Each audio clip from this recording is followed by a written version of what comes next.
Okay, my dudes, this is unbelievable right now. Okay, so we are going to get a $250 draft going tonight, but I have to show y'all what's going on right now because everybody already knows by now that when you sign up for Underdog Fantasy with promo code FLOCK, which is where we live draft every single night, this is where I draft every single day, you get $25 added to your account with the $10 deposit with promo code FLOCK. You get our 2021 Fantasy Football Draft Guide.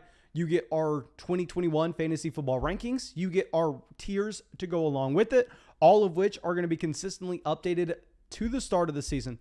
So you already get all of that. Plus, if we hit 10,000 signups, you actually get entered into a chance to go to a Tampa Bay Buccaneers game with me, get flown down to Tampa, Florida Flock meetup. I mean, you get all of that. You support the channel. But most importantly, this is about making money. Most importantly, let me go through and show y'all exactly what's happening. I have to pull this up because I literally had to reach out to Underdog just to confirm that I was looking at this right and just to make sure that I wasn't going to tell y'all something that was not true. So they confirmed it with me. Okay, so I'm going to share my screen. We're going to get a draft going in just 1 second. But let's look at what's going on right now with Underdog. So keep in mind, as of today, it is August 23rd.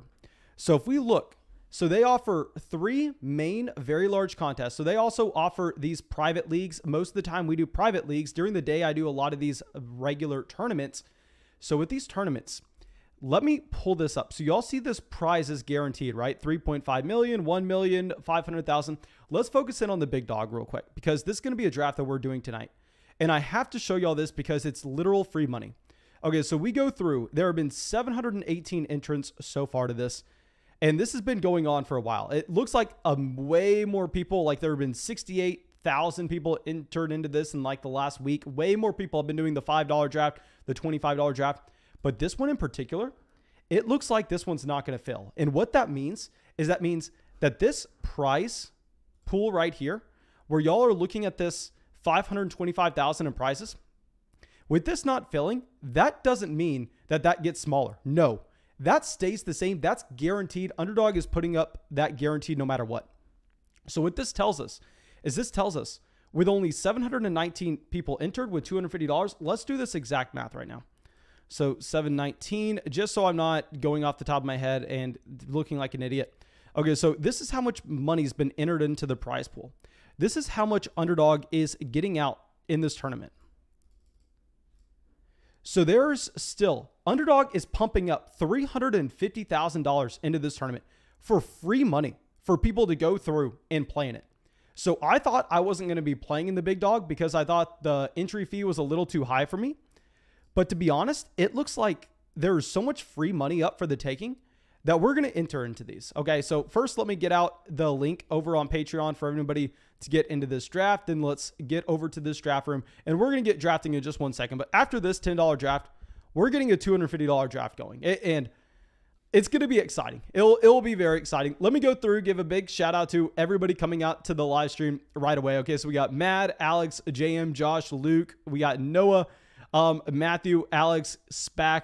Okay, yeah, so thank you everybody for coming out. This is going to fill in literally just 1 second. I actually got the 101 in a draft earlier today. Hopefully this happens again. Okay, where are we going to be going? Give us something we like. The 101. Let's get this going. This is going to be a good night. Of course, we wish we got the 101 in the $250 draft. Jayan comes in and says, that's legit as hell. Yes, thank you, of course, for the donation, Jayan. And like I said, guys, I wasn't expecting to be doing the big dog drafts. But the thing is, if those don't fill, I feel like it would be stupid for me not to be completely honest. I feel like it would be stupid for me not to because if y'all don't know how those underdog tournaments work, so essentially you get entered into a 12-man league. And then if you get first or second in your 12-man league, you get entered into a contest after that for the fantasy football playoffs. And in that contest, I mean, that's how much money is at the top. So if they're putting all that money at the top for just the entry fees that don't even equal that, that means that they're just pumping money into the contest for us to go out there and grab. So I think I have to enter some teams, to be honest. I wasn't planning on it. I was planning on mainly just doing the private drafts and not entering in that many public tournaments on the live stream. But we're going to get a $250 draft going after this, my dudes, because I just need to. I need to. I feel like I would regret it so much if I didn't. So I'm going to do that. At least one tonight. We'll see how much y'all enjoy it. and we'll see if I can continue to do them. Because keep in mind, $250 is a lot of money. So we'll see how much I can continue to do them. But here, anyway, Christian McCaffrey goes to the 101. I talked about this before, but the advantage that you get from picking at the 101 is unmatched from anywhere, where after CMC, Dalvin Cook, I mean, you just see a significant drop-off in the tiers that you have from these players, where you're looking at a lot of guys with red flags. So CMC, we're going to be able to go through, and if a running back falls to us at the 2-3 turn that we really like, sure, we can get a running back. If not, we can go tight end. We can go back-to-back receiver. I mean, we have so many different options when you get a Christian McCaffrey to build. But my God, seeing Tyreek Hill go at the 105, that is surprising. I mean, usually you definitely see the other running backs like a Derrick Henry, a player like Ezekiel Elliott. I mean, those guys usually go before Hill. Looks like Derrick Henry's going to be falling a decent amount. Derrick Henry falls to the 107. Personally, I have Henry ranked as my 106, just given the fact that he has that workload, he has the limited reception potential. So yeah, seeing Henry go to the 107, definitely you have to like that value. Okay. Chris says, in my first best ball draft, after I used promo code FLOCK on Underdog, I got the 101. My man, congrats on that. I would assume that you would get the 112 after, considering how rare it is for me to get the 101. But regardless, congrats on that, my man. Okay. So let me go through. Jacob says, started watching your stream a while ago and used your code, and now I see how addicting these drafts are. See, guys, that's why Underdog is literally giving you $25, giving you my draft guide, giving you my rankings to make that $10 deposit, because they're so confident with their product here that they just are going, please try it out. Try it out. If you don't like it, who cares? We paid you to try it. But like I said, guys, I do these all day long. I know a lot of people probably in this live chat have seen me in those public leagues just at like 1 p.m., 2 p.m., 3 p.m., 4 p.m., literally whenever you're just hanging out, I'm in those drafts. Okay. So Zachary says, joined a little late, so I don't know if you already talked about it, but did you see Troutman got carted off the field? Yes, Troutman got carted off the field. So that's going to change a couple different things. I will say that sucks. I looked it up as soon as that happened, and I actually had 12.5% Adam Troutman. I believe that was the number. Let me look this up real quick just to confirm. I know it was in the 12%. I think it was 12.5%, which sucks because you talk about baseline. Baseline's about 8.3%. So I was overweight on Adam Troutman. Since the Michael Thomas injury, I went from not drafting Adam Troutman at all to all of a sudden drafting him in a decent amount of drafts. And then so we were drafting him at his peak, and then he gets injured. So of course that sucks. Meme Central says 6 targets to Laviska Shenault, ? Yeah, and then Jeff says, where the hell is Travis Etienne? Yeah, guys, I'm not going to lie. I was actually planning on waiting to halftime to start this live stream. And y'all know that I have a decent amount of exposure to that Jacksonville Jaguars offense. Like, let me look this up real quick. Trevor Lawrence, let's see how many. Let me see how much Trevor Lawrence I have in my leagues real quick. Because I have a decent amount of Etienne. Okay, so Travis Etienne, I have in 18.1% of my drafts. Trevor Lawrence, I have in 12.1%. I have a decent amount of Jacksonville Jaguars. So I couldn't just look at that game. I couldn't see what was happening against the Saints defense. It was disgusting. I wanted to get off of it. I didn't want to look at it anymore because it honestly hurt. Okay, so Derek says, can we please have some sort of weighted poll where we get to vote for 10? My man, I'll say we're not doing a poll after this draft. After this draft, I'm doing a $250 draft. We're doing $250 after this. We're doing the big dog. Like I said at the beginning of the live stream, I'll show y'all again and I'll outline it again, but there's literally free money on the line that I think we have to take. I wasn't planning on doing the big dog just because the buy-in, but I think we kind of have to now, to be honest. Okay, so now let me slide this over a little bit. Okay, so we're going to be back on the clock after going with the CMC. So honestly, Clyde Edwards-Helaire with the ankle injury is going to be a lot less appealing for me here. And this is something that now, this is difficult. I'm going to hold off on my thoughts for now. Since this league is a league where you need to start 3 receivers, we're going to be going back-to-back receiver here. Now, this is not a very unique start. This is not really creative at all. I mean, this is pretty much standard at this point to go CMC and then double tap receiver. Now, if Waller would have fallen to me, I would have definitely gone with Waller with one of these picks. A George Kittle, I think it's just going to be a little hard to take him over the receiving options that we have here, though. Okay, Zach coming out with a donation says, hit the bell. I repeat it, hit the bell. How else are you going to know when these videos go live? Yes, sir, my man. Thank you so much for coming out and giving us that donation, of course. And yeah, guys, if y'all have not already, make sure you subscribe to the channel. But more importantly, if y'all enjoy the live streams, if y'all want to come out during the live streams, make sure you hit the bell next to the stream. I mean, that's how you're going to get notified when we go live. Okay, so Woods goes at the 305. Yeah, guys, I know Marquez Callaway was looking really nice today. I'm going to be interested. Back-to-back hot preseason games after Marquez Callaway has gotten so much hype during training camp.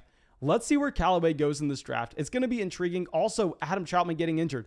Who are they going to throw the ball to in New Orleans? Literally, who can they throw it to? I literally have no idea. I have no idea. We have a lot of things changing in this draft. Obviously, we got the Carson Wentz news today that looks like Wentz is going to be good to go week 1. At least, I mean, all signs are pointing to him being good to go week 1, week 2, week 3. Not going to take that long. So we have a lot that we are going to be seeing change in these drafts. At least I'm assuming. I'm very interested to see what happens. Okay. Professor Zaki says 40th like and first stream being a flocker. Yes, sir. Zaki, thank you so much for joining the Flock Patreon today. My man, I'm going to be very excited to get that podcast out for you. Thank you, my dude. Okay, Matthew says, Joe Mixon thoughts, question mark. My man, I've talked Joe Mixon over and over and over again. I'm probably going to avoid talking Mixon. If we go through, if we're going to look at this landscape, it is intriguing to see Clyde Edwards-Helaire go to the 304. Like I said, I think this is mainly due to the ankle injury. I mean, if Clyde Edwards-Helaire was fully healthy, I would have taken him here at the 2-3 turn. I probably would have gone with a Keenan Allen and a Clyde Edwards-Helaire if we were 100% sure of his health. But just the small question mark that we have surrounding it, I think that is enough for us to instead go receiver here with a CeeDee Lamb and a Keenan Allen. Okay, so David Montgomery at the 310. Julio Jones at the 312. And you know what I need to do real quick? I need to pull up my phone. That way I can drop a like on the live stream on my phone. I know I'm ridiculous in saying this, but I can't ask y'all to drop a like on the live stream if I'm not going to do it myself. Okay, so we got that done. So we now have Julio Jones, Deontay Johnson.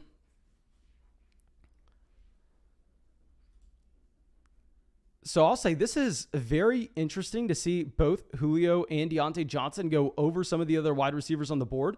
Like if I show you all the receivers on the board right now, I mean, you actually have guys like, I mean, a Mike Evans, a DJ Moore. I mean, I could not consider taking Deontay Johnson over them. I mean, it is also worth pointing out that Chris Godwin does go earlier in these drafts than you're going to see him go in your regular leagues. Keep in mind, guys, everybody that's hopping into these drafts on the stream, they have my rankings.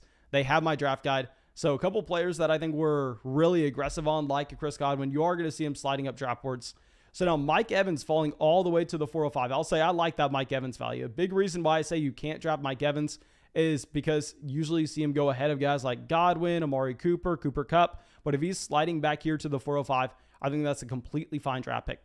And when we start with CMC, receiver, what's really nice about this start is, honestly, I'm not even looking at this going, oh, please give us a running back falling back. I'm like, okay, I don't really care what happens. I'm fine if we see just these running backs go at the end of the 4th round. I mean, because Christian McCaffrey gives you such an advantage at the running back position, I am not stressing whatsoever about seeing running backs versus wide receivers falling off here. And that's one big thing that I want to talk about with the Christian McCaffrey draft strategy, because a lot of people just view CMC as an average player when they go through and when they draft him at the 101. And I don't want to say an average player. That's definitely a poor choice of words. But they view him as a high-end running back 1, but they don't think much about it. Christian McCaffrey, based on the workload that we've been able to see him handle, and to go along with that, how he is literally providing you an elite baseline every single week from your running back room, getting a CMC in the 1st round is drastically different than getting a Kamara, an Ezekiel Elliott, a Derrick Henry, a Saquon Barkley, and Aaron Jones. It is drastically different with how you have to look at your running back position through the rest of the drafts. And I know that's crazy to say. I know that a lot of people aren't necessarily going to agree with me on that. But the thing is, the only way CMC is not a top 3 running back this year is with injury. And that's literally something that you can say about 20 different guys that they wouldn't be where they are with an injury. But they all have red flags where CMC simply does not. And now I think that when we do get a Sanders falling to us, it is going to be intriguing drafting Miles Sanders. Now, one thing is, if I look at how many drafts I've actually taken Sanders in already, I've drafted Miles Sanders in 16.4% of leagues. But I think that possibly we go with the Miles Sanders. And then here between a Jamar Chase and an Adam Thielen, y'all know I've been lower on Jamar Chase for a very long time compared to consensus. I will say I'm not dropping him down our rankings based on one preseason game. So a lot of people would be viewing this as a great value. I'm going to say because we were lower on him compared to consensus for a very long time now, and we have running backs squared away with CMC and Miles Sanders, I think instead we probably just get an Adam Thielen here as our wide receiver 3. I mean, it's not going to be a great value or anything. It's going to be right at ADP, but I'm not going to be considering an elite quarterback here. I'm not going to be considering an elite tight end. The only way we would consider an elite quarterback is if we had a potential stack, which we don't. So no reason to really think about that whatsoever. I will say real quick that Patrick Mahomes here at the 407, I honestly kind of like. I mean, I've been saying that Mahomes, whenever I build a team around a Patrick Mahomes, usually I really don't like how the team ends by the time we get to the end of the draft.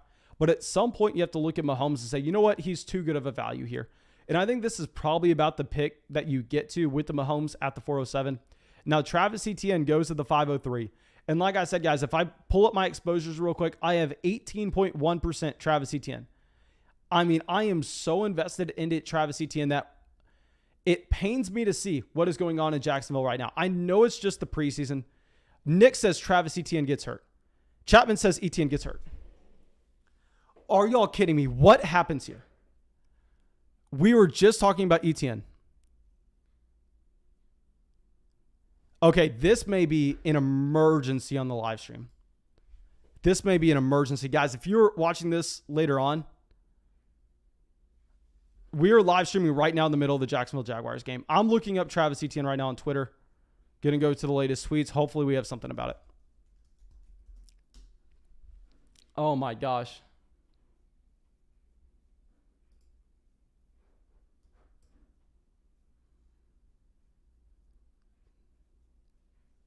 Okay, so he's limping on the sideline. So it's not a Troutman. He's not getting carted off.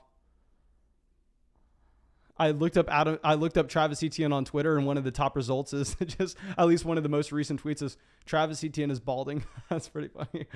Okay, so Field Yates says Travis Etienne is questionable to return with a foot injury. Oh my gosh.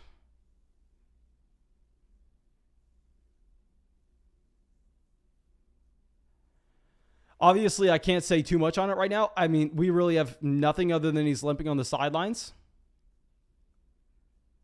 At least they're saying questionable to return. So clearly that doesn't sound... Oh my gosh. Now what's going to suck is Travis Etienne, if he's not getting any reps in training camp, if he's not getting reps in the preseason, James Robinson may be the running back one there. And I have Travis Etienne in so many leagues. That injury must be one of the worst things that could happen to us tonight.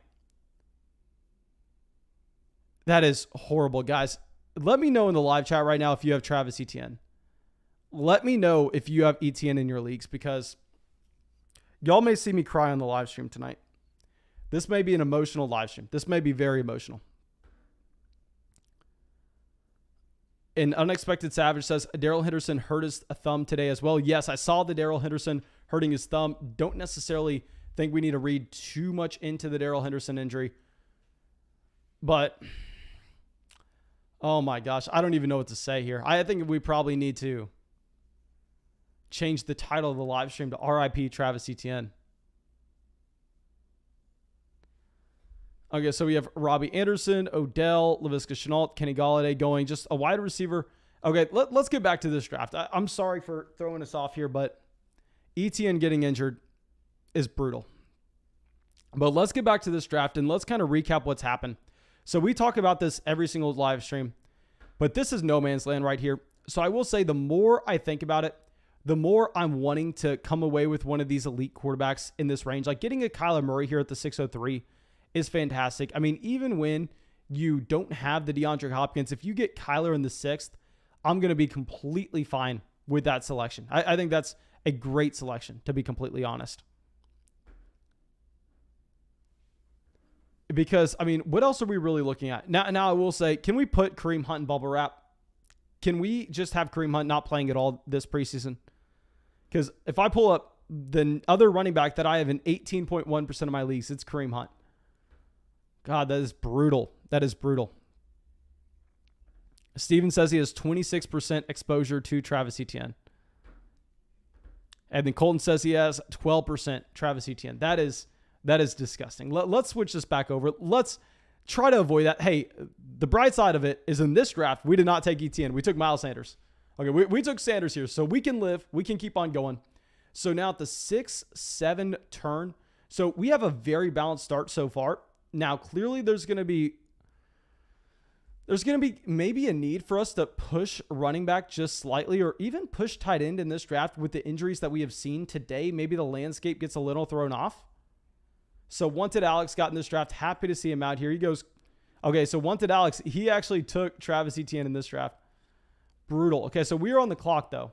I think that clearly Dak Prescott has to be one of our picks here, given the fact that we took CeeDee Lamb in the second, third. And at the same time, I mean, a Dak Prescott, we know that this is someone that could lead the NFL in passing. So we're going to take a Dak Prescott as our first quarterback. And when we take Dak, we're only going to have to draft one QB in this league.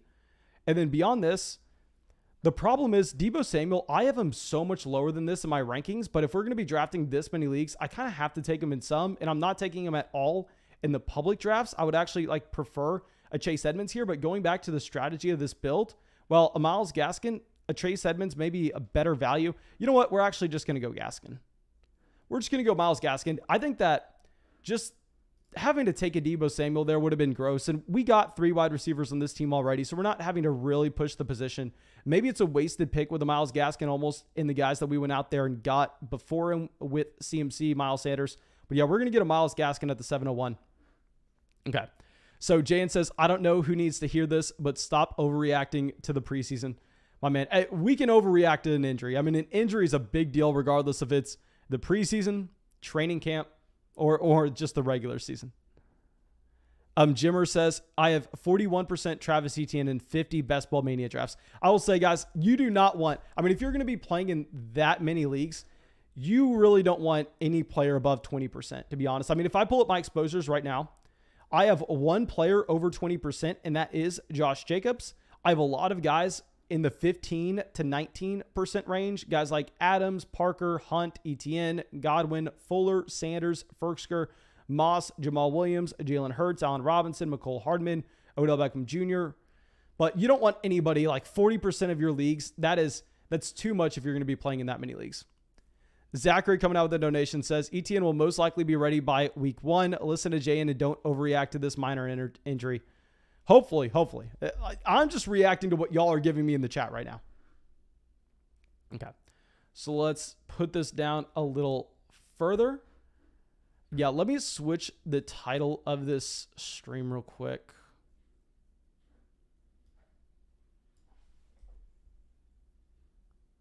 Okay, so DJ Chark goes at the 707 after Laviska Shenault balling out tonight. Laviska Shenault at the 601, DJ Chark at the 707. Obviously, Chark dealing with injuries.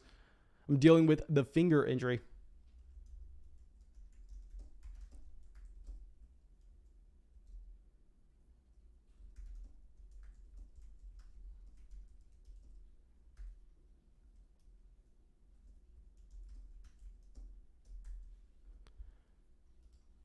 Okay, so James Robinson at the 710. Okay, so Robinson goes a little earlier in this draft than you're used to seeing him. And honestly, I'm kind of fine taking Robinson at the 710 here. Because if something were to occur to a Travis Etienne, I mean, we have seen James Robinson be a top 5 running back in fantasy before. So I think we are fine with a James Robinson at the 710. Jack says, will Mason ever pronounce Ferksker correctly? No, I will not. I refuse. At this point, I refuse. Tyler Boyd falling all the way to the 711. That's something you very rarely see. If we go and we look back at Thomas's strategy so far, it is surprising to see him take a J.K. Dobbins here at the 402. Very rarely does Thomas go with a running back in this range. I mean, Thomas's drafts, they all look the same. He goes running backs at the top, receiver, receiver, receiver, receiver, receiver. So I guess when you're mixing in a J.K. Dobbins, if it's going to be at the beginning of the 4th round, that is good value to do so at. Now, obviously, Dobbins has to be a slight faller given the fact that you actually have J.K. Dobbins not necessarily seeing a 70% split in that Baltimore backfield so far, and I don't think that's going to change too much. Okay. Jimmer says Etienne felt like getting Alvin Kamara in the 5th round. I'll say, for me, it felt Travis Etienne in the 5th round felt like what you were having to pay for DeAndre Swift in the third. I thought we were getting DeAndre Swift in the fifth, to be honest. And that's why I was excited to draft Travis Etienne. Of course, we have to kind of hamper our expectations a little bit, but what's going to be interesting is we're getting a $250 draft going after this, assuming we have enough people out in the live stream. So make sure, guys, y'all go down there and drop that like so this live stream can get recommended to some new people. Okay, so Hardman, Will Fuller, Darnell Mooney. Okay, Michael Carter at the 805. Carter is intriguing that he's been falling. And what's so interesting is the fact that people are willing to look at a Michael Carter and just assume that we know for 100% fact that he's eventually going to be the starting running back in New York. Whereas with the Ramondre Stevenson, they're saying there's no way he's ever the starting running back in New England. Look, he never got any first snaps with a first-team offense, and they were literally both running backs drafted in round 4 of the NFL draft this year. I mean, both playing behind guys that I don't want to argue are that talented. So the difference in narrative between a Michael Carter and a Ramondre Stevenson is stark. Now, I'll say, of course, we prefer having Michael Carter over Ramondre Stevenson. But the thing is, you get Stevenson in the last round. You pay an 8th round pick to get Michael Carter here. Okay, so Waddle, Jarvis, Cooks. Let's pull this up, and we have a very balanced start so far to this draft. If anything, I think we've gone a little too running back heavy with having CMC, Sanders, Myles Gaskin. So now that we are back on the clock, A.J. Dillon goes at the 8-11. Honestly, this is something that I wanted to say previously, but I wanted to make sure that we are at least going to get a tight end that we like falling to us. I think we have to be bumping up tight end now with the Adam Trautman injury. And now Adam Trautman was someone that was going in like the 13th, 14th round at tight end, but that's going to change the landscape where now we don't have a tight end for the New Orleans Saints that you can draft, at least not until we have an update on the Adam Trautman injury. So we're going to get Thomas here, and I'm going to sit here and kind of debate on if we want a Marvin Jones or a Tyler Higbee. If we were playing in the tournament, we definitely want an Elijah Moore. I think we're probably going to go Tyler Higbee. This is going to allow us to only have to draft 2 tight ends in this draft so far. So yeah, we're going to go Logan Thomas, Tyler Higbee. Let me switch our camera off real quick so anybody just now coming into the live stream can see the entire draft board. So yeah, that's the top. We got the 101 in this draft where we went Christian McCaffrey, CeeDee Lamb, Keenan Allen, Miles Sanders, Adam Thielen. Dodged the Travis Etienne bullet here seconds before the injury. Dak Prescott, Myles Gaskin, and then double tapped tight end. Now we only need one more quarterback, so this is going to be a build where we are probably only going to go, it's going to be very interesting. We're only going to go 5 running backs. We're going to go 2 quarterbacks, 2 tight ends, and we're most likely going to bring in 9 receivers. Okay. Thomas says, I picked up Dobbins because now I think I can roster 4 running backs. I'll say if it was the tournament, 100%. In a private draft, I was doing that a lot previously, and I think we actually maybe have to change our mind a little bit. Okay, so now let's switch this over. Ronald Jones at the 906. Zachary in here hyping up Ty Montgomery. Guys, Ty Montgomery is not a draftable player. You can't draft Ty Montgomery. It's a fun name to bring up for the nostalgia factor, but you can't draft him in fantasy in 2021. Okay, so Tom Brady at the 908. Hollywood Brown at the 907. This is good value on Ronald Jones. Like, in my opinion, there's no reason why a Raheem Mostert should ever go over Ronald Jones. I've been on board saying all offseason now that Raheem Mostert's one of the most overrated players in fantasy drafts. Like, if I look up Raheem Mostert, I've drafted him in 3.4% of leagues. I have him nowhere. I literally have Raheem Mostert in like no leagues whatsoever. Okay, so now Matthew Stafford at the 9-11. We are fine seeing these quarterbacks go off the board when we get a Dak Prescott in the 6th. So yeah, honestly, we're probably going to be, I would say if we're going to be looking at any quarterbacks with our next selection, it's going to be in that like Ryan Tannehill, Jalen Hurts range. Actually, Tannehill's probably off the board and Jalen Hurts is off the board. It's surprising. Very rarely are you seeing Jalen Hurts go in drafts now over Ryan Tannehill. This is like the first draft that I've seen in probably 3 or 4 days where you've actually had that. Okay, so Michael Pittman at the 9-12. Pittman is someone that's going to be rising with Matthew Stafford. I mean, sorry, not Matthew Stafford. With Carson Wentz looking like he's going to be a lot better in terms of the week that he's coming back. Okay, so let's go show the top real quick. Okay, Highlight has an intriguing team in that, I mean, he has gone with a very similar build that we have. Honestly, we're just mainly bringing in the value that you can find at running back and receiver, and then going one tight end. Okay, so he gets Dallas Goedert in the 10th. So this is intriguing. I guess with the Adam Troutman injury as well, maybe you have to be really worried about teams not leaving any tight ends available, because if we pull up the tight end room right now with Adam Troutman being undraftable, how many tight ends are reasonably left? Okay, so of course you have Noah Fant, but if we go over to tight end, sorry, did not mean to do that. So if we're looking at tight end, you have Fant, Robert Tonyan, Irv Smith, Gesicki, Jonnu, Everett, Ingram, and then Troutman clearly falling. So you, in my opinion, probably only have 7 more tight ends or so that you could feel comfortable drafting. And obviously that is a very small number. I mean, I think you probably have to be just bumping up this tier of players like the Goddard, the Fant, the Thomas, the Higbee, up your board just slightly. Zachary says, check your buys. I think we're probably fine on buys, my dudes. I know that we got a different buy. I mean, are we overlapping at receiver or something? I know we have the Dallas stack. Dallas is week 7. But at running back, we got CMC. CMC, I'm pretty sure, is a week 14 buy. Miles Sanders, I think, has a week 13 buy. Gaskin, don't know off the top of my head. Tight ends, I double-checked the tight ends. That way I knew we didn't have the same buy with those 2 players. So I think we're probably fine with buys, guys. I don't necessarily think we need to worry about that. Spack says, check your wide receiver buys. Guys, I'm not worried about my wide receiver buys when we're in round 9. I mean, we're going to be drafting 9 receivers on this team. I mean, our wide receiver buys are not nearly as important if we're going through, if we're drafting a team with only 2 quarterbacks or 2 tight ends, making sure that those aren't lining up on the same buys. But getting our wide receivers on separate buys, that's not that important to me. That's not that important whatsoever. Okay, so now let's switch this back over.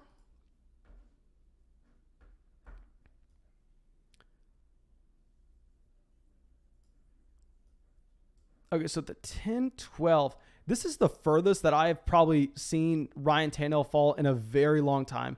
A lot of wide receivers have gotten soaked up, which kind of does suck for us when we only have 3 of them. This definitely is not ideal. I'm kind of sitting here going, okay, so if we get a Burrow, probably Burrow would be the only guy I'm considering drafting. Or we could go, I'm probably going to go Burrow and a running back. I'm sorry, guys. Let's get James Conner real quick. Let's get Conner. Okay, so we're going to get James Conner. That's going to allow us to only have to draft 1 more running back. And I'm trying to sit here and figure out if the quarterback in this range is going to be worth it. Because I'm just assuming that these receivers are going to be about the same, because we're going to see a massive run on quarterback and running back here. So yeah, the quarterback that we're going to be looking at coming back to us is going to be significantly worse than a Joe Burrow. Is going to be a different buy than a Dak Prescott. So let's go. We're going to have a very strong quarterback, running back, tight end room. But, I mean, wide receiver is going to be hell. Wide receiver is going to be hell. But we can roster 9 receivers with this build. So we can kind of go with it with quantity over quality. Okay, so now let's put this back. Justin Fields at the 11:02. So Marquez Callaway ends up going in the 10th round here. So Callaway, I'm pretty sure, was going in the 13th before this. Let me pull up a recent draft that I've done. Let's pull up the last draft that I did earlier today to try to figure out where Marquez Callaway was going. That way I'm not misremembering this. Because obviously Callaway is someone that's probably going to continue to rise. He's going to continue to rise given his play today, given his play in the last preseason game. Okay, maybe this is actually where we were seeing Callaway go previously.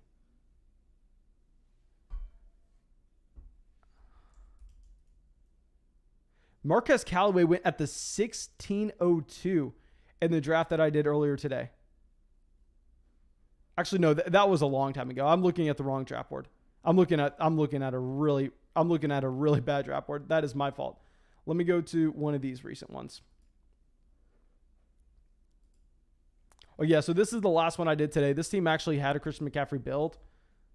Marquez Callaway went at the 14:07 in that one. So yeah, this is a jump. That's what I thought. I thought Callaway was going in about in the 13th round beforehand. Let me know what y'all think of the value with the Marquez Callaway here. Let me know what y'all think about that.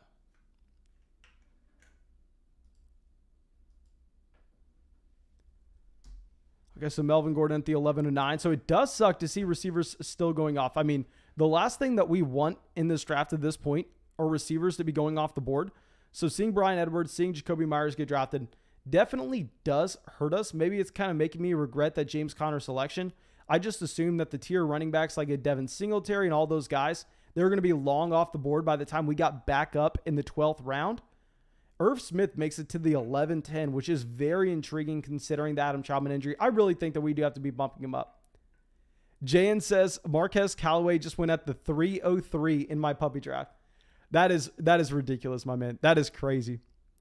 I'm really hoping that someone in this live chat wins the puppy draft or wins at least one of the tournaments, whether or not that's Best Ball Mania, the puppy, or anything. It would just be so cool for one of y'all to win it. Of course, I would prefer myself to win it, but I mean, one of y'all winning it would be a good consolation. Okay, so Nelson Aguilar goes at the 11-11. Some more receivers going off this board, and we only have 3 receivers so far. Literally, I think that we did the exact opposite of what we should in this league. We should have gone to receiver here at the 4-5 turn. I wasn't expecting to have the opportunity to take a Myles Gaskin to Chase Edmonds here at the 6-7 turn. So if we would have known that we were going to be able to get one of these running backs, I definitely think we could go back and we could try to change this Miles Sanders selection to either Chase Claypool or Jamar Chase. Yeah, because if we would have gone with 4 wide receivers in a row here, this is what I've talked about before. I don't know why I didn't listen to myself. I mean, I've done this a million times in public drafts, but the problem is drafting with y'all. Usually y'all push up running backs just slightly. So we should have gone back-to-back receiver there. That is 100% my fault. Okay, so now we have Fournette going at the 11-12. Emmanuel Sanders, these wide receivers still going off the board. If we're looking at best players available, I guess we do have these wide receivers up here as well. So never mind. I mean, I guess these people taking wide receiver aren't doing something wrong. I mean, after this group, it's going to be a ways away until our next few guys. But literally the thing is, we're only drafting one more running back, and the rest of our draft is going to be a receiver. So this is going to get gross very soon. Devin Singletary at the 12-02 by Thomas. So I believe that's going to be his 4th running back. Let's track and see if Thomas takes a 5th running back in this draft. Devin Singletary, I've said this before, but I mean, I hated him in fantasy drafts last year when he was going in the 4th round. But now that you're getting him in the 12th, when nothing's really changed, I mean, Devin Singletary's been the same player the entire time. Now all of a sudden, I'm honestly kind of willing to draft Devin Singletary. Luca says Eckler went so late. Let's go back and let's look at where Austin Eckler went. Austin Eckler at the 201. That's not that late for Austin Eckler whatsoever. I mean, it was at the 1-2 turn as well, so you could just say Austin Eckler at the 112, 201 is the same thing. That's not late for Eckler at all. That's kind of standard, to be honest. That's standard for Eckler. Luke says, watch Mason take another receiver with the week 7 bye. Guys, my receiver buys do not matter. Calm the hell down. I promise you they don't matter. I promise you, my dudes. Okay, so Jamal Williams at the 12-06. Jonnu Smith at the 12-07.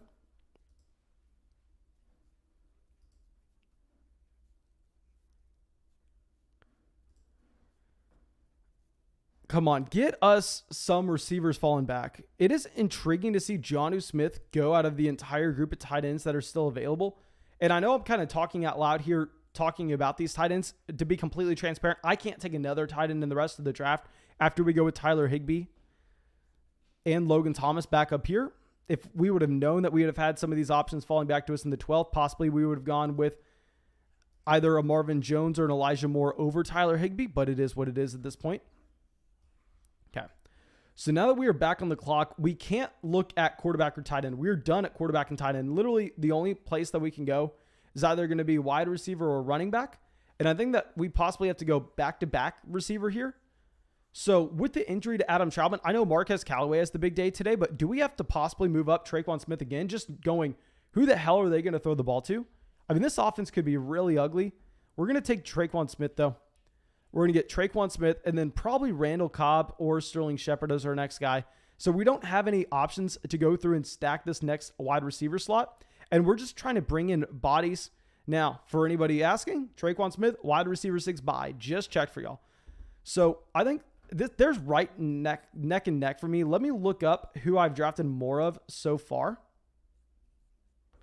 Okay.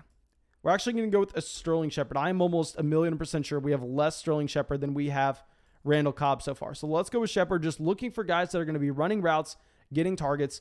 Going back up and looking at this draft previously, we failed to listen to our number one advice on a Christian McCaffrey team. And I've literally done a podcast breakdown a million times for this on Patreon, telling people that when you go with a CMC, you have the ability to get an elite tight end and to get an elite quarterback and not have to draft another running back until we get to the 7th round.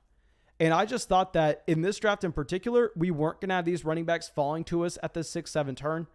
So I shouldn't have tried to smart myself out of it. We should have just gone, you know what? Let's just go best player available here. Let's just take advantage of the Christian McCaffrey edge that we get. We should have just gone with the receiver over Miles Sanders, to be honest. Now, real quick, let me look up, see exactly how much Sterling Shepard I have. So Shepard I have in 9.5% of leagues. Cobb I have in 13%. Yeah, so we definitely need to draft less Randall Cobb. We've been drafting, and what's funny is I don't even really like Randall Cobb. It's just always in this range. I'm looking receiver. So we need to try to get off of Randall Cobb slightly. Okay, guys, if y'all have, Teresa says, isn't Traquan Smith hurt? Yes, that's why Traquan Smith is not currently playing. But Traquan Smith should be good for week 1. Traquan Smith should be good for week 1. And also, if y'all have not gone down there and dropped a like yet, please make sure you do so. Now, Aroda says, big mistake drafting Sterling Shepard over Randall Cobb. Cobb is the better quarterback and has chemistry with Rodgers. My man, Sterling Shepard has played with Daniel Jones for the past 2 years. So don't tell me about this Aaron Rodgers, Randall Cobb chemistry. I understand. I remember 2015. Don't tell me about that chemistry. I promise you I remember it. But you can't necessarily say they have this built-in chemistry that's not the exact same as what Sterling Shepard and Daniel Jones has. So yeah, we're just going to go Sterling Shepard. They're in the exact same tier for me. I mean, I pulled up my exposures. I have 13% Randall Cobb. I have 9% Sterling Shepard. So yeah, I mean, I've been drafting Randall Cobb over Shepard, but when they're in the exact same tier for me, it doesn't matter. The fact is, I just need a receiver with this construction. Okay, so Tua goes at the 13.10, Matt Ryan at the 13.06. Those are fantastic values with those quarterbacks. Another mistake that we could have possibly made is that Joe Burrow selection, or possibly we should have gone with back-to-back running backs there, and then we could have got a quarterback and a Matt Ryan in the 13th round, because this range of quarterbacks, I mean, this was fantastic value. You know that Matt Ryan's going to have the volume.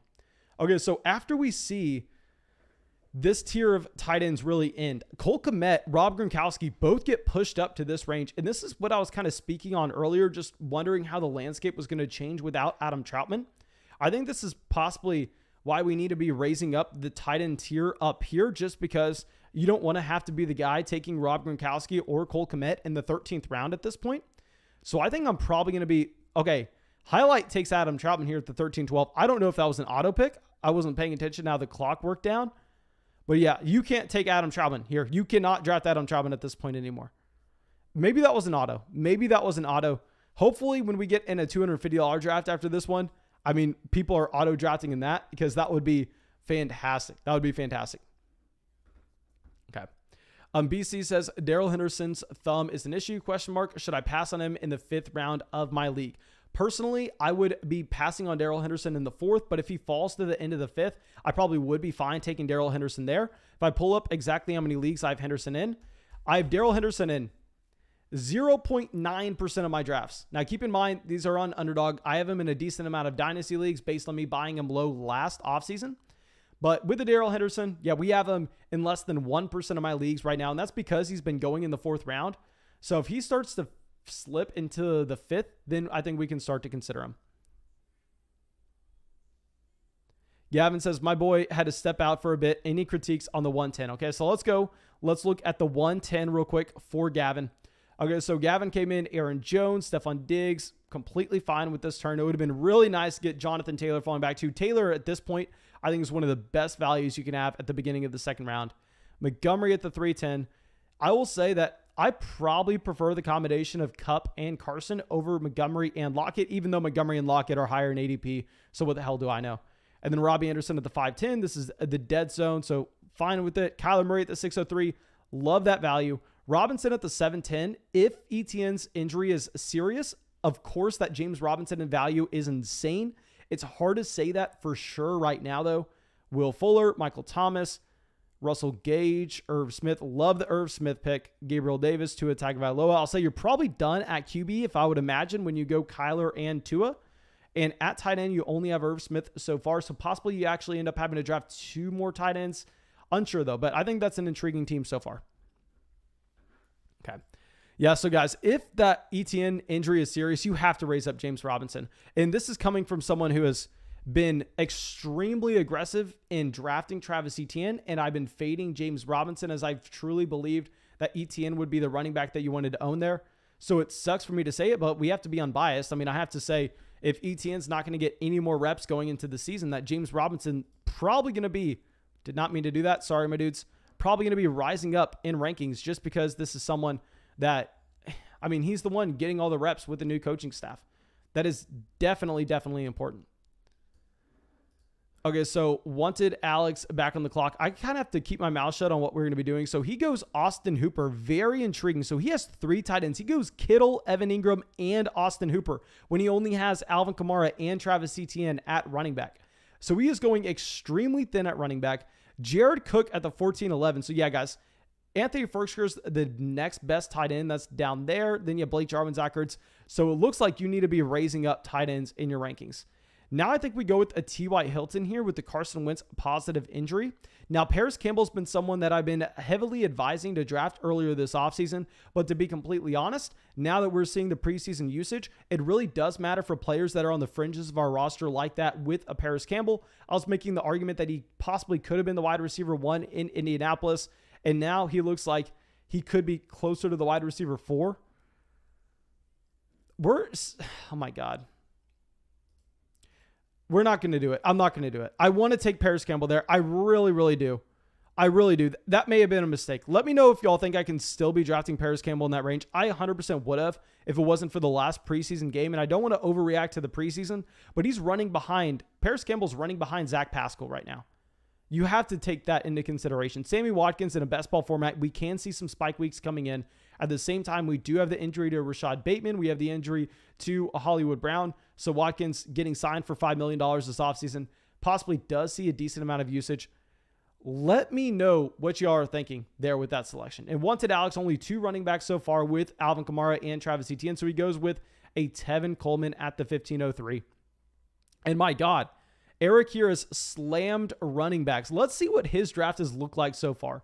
This is a very intriguing team. He goes Adams, Jamar Chase, Brandon Cooks, Marvin Jones, Devontae Parker at wide receiver. So he's very thin at wide receiver. I'll say, even when you get a Devontae Adams, you have to have more than 5 wide receivers in this format by the time we get to the 15th round. I mean, maybe if you can go 3 wide receivers in a row to end it.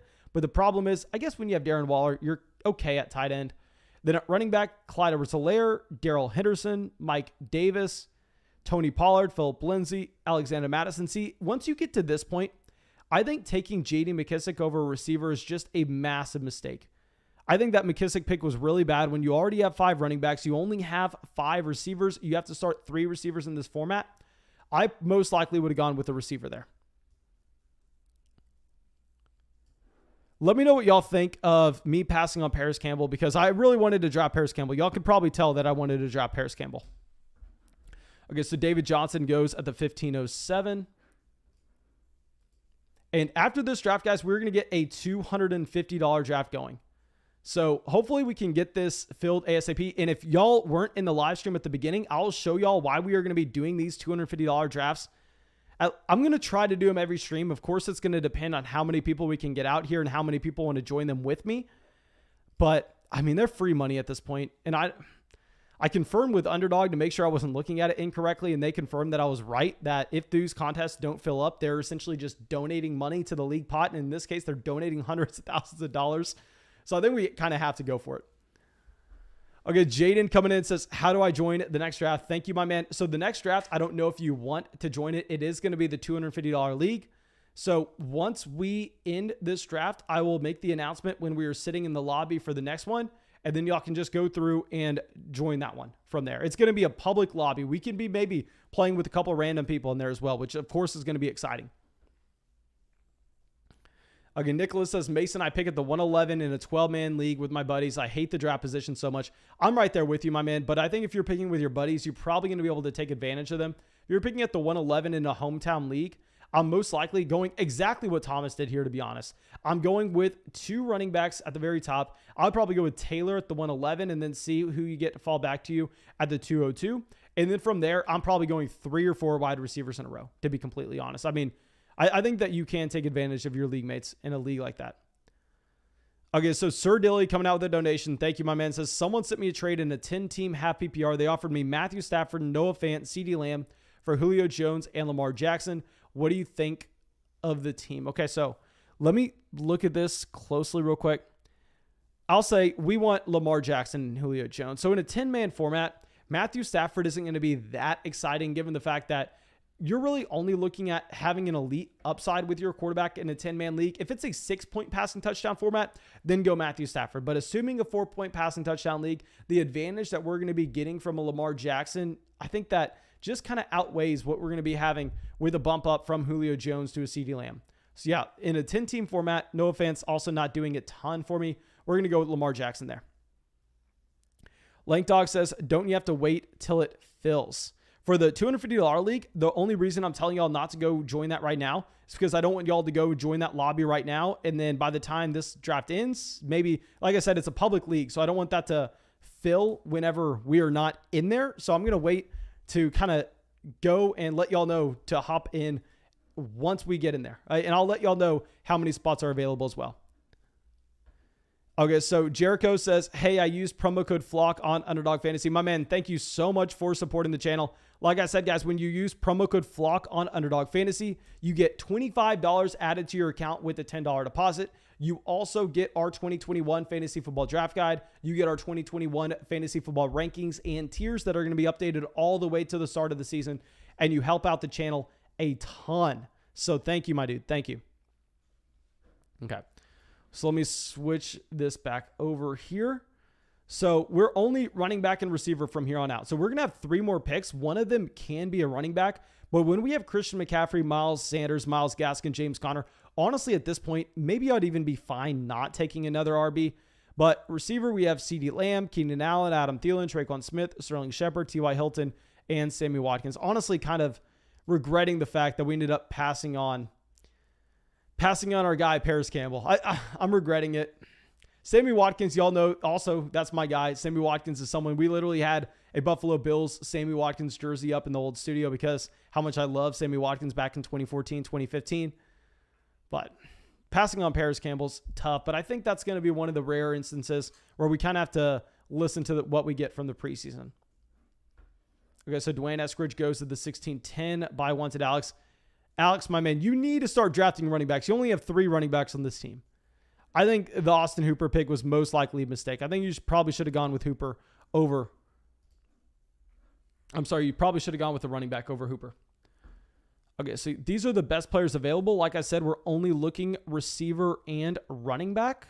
So Zach Wilson goes. So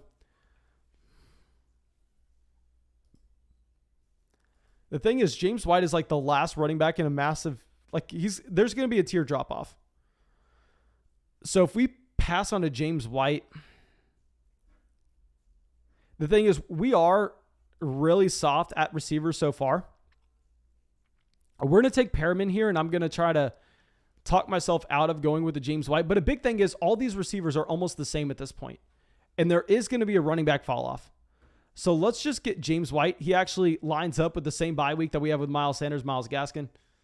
It is what it is. We're going to get James White. I think we have to be a little more careful with our depth this year, given the fact that, for whatever reason, we're still going to be missing players due to COVID. So if that's going to be the case, I think possibly we have to care a little bit more about our depth. So we're going to go with the James White there. Raheel coming out with a donation says, thoughts on the 109 ? My man, let's go. Let's look at the 109. And reminder, my dudes, after this draft, we are going to be getting a $250 draft going. And that's going to be in the public lobby. So we're probably going to be going up against some strangers as well. It's going to be really funny if someone entered into the $250 league an hour ago and all of a sudden it fills in 5 seconds and then they're on auto. That would be fantastic, to be completely honest. But let's look at Raheel at the 109. So he goes, Barkley, love it. Ridley, this was a pick that we were able to make at the beginning of the process a lot. We were able to draft Calvin Ridley consistently at the 204, 205. You never see Ridley making it this far anymore. Amari Cooper, Chris Carson, Josh Allen at the 509 is intriguing. Obviously, you don't have the stack with the Stephon Diggs, but you are just in such no man's land that I'm going to stop making fun of people for taking any elite quarterbacks here just because what is the real alternative? Is the real alternative just to go with the Robbie Anderson? No, we're going to be fine with the Josh Allen.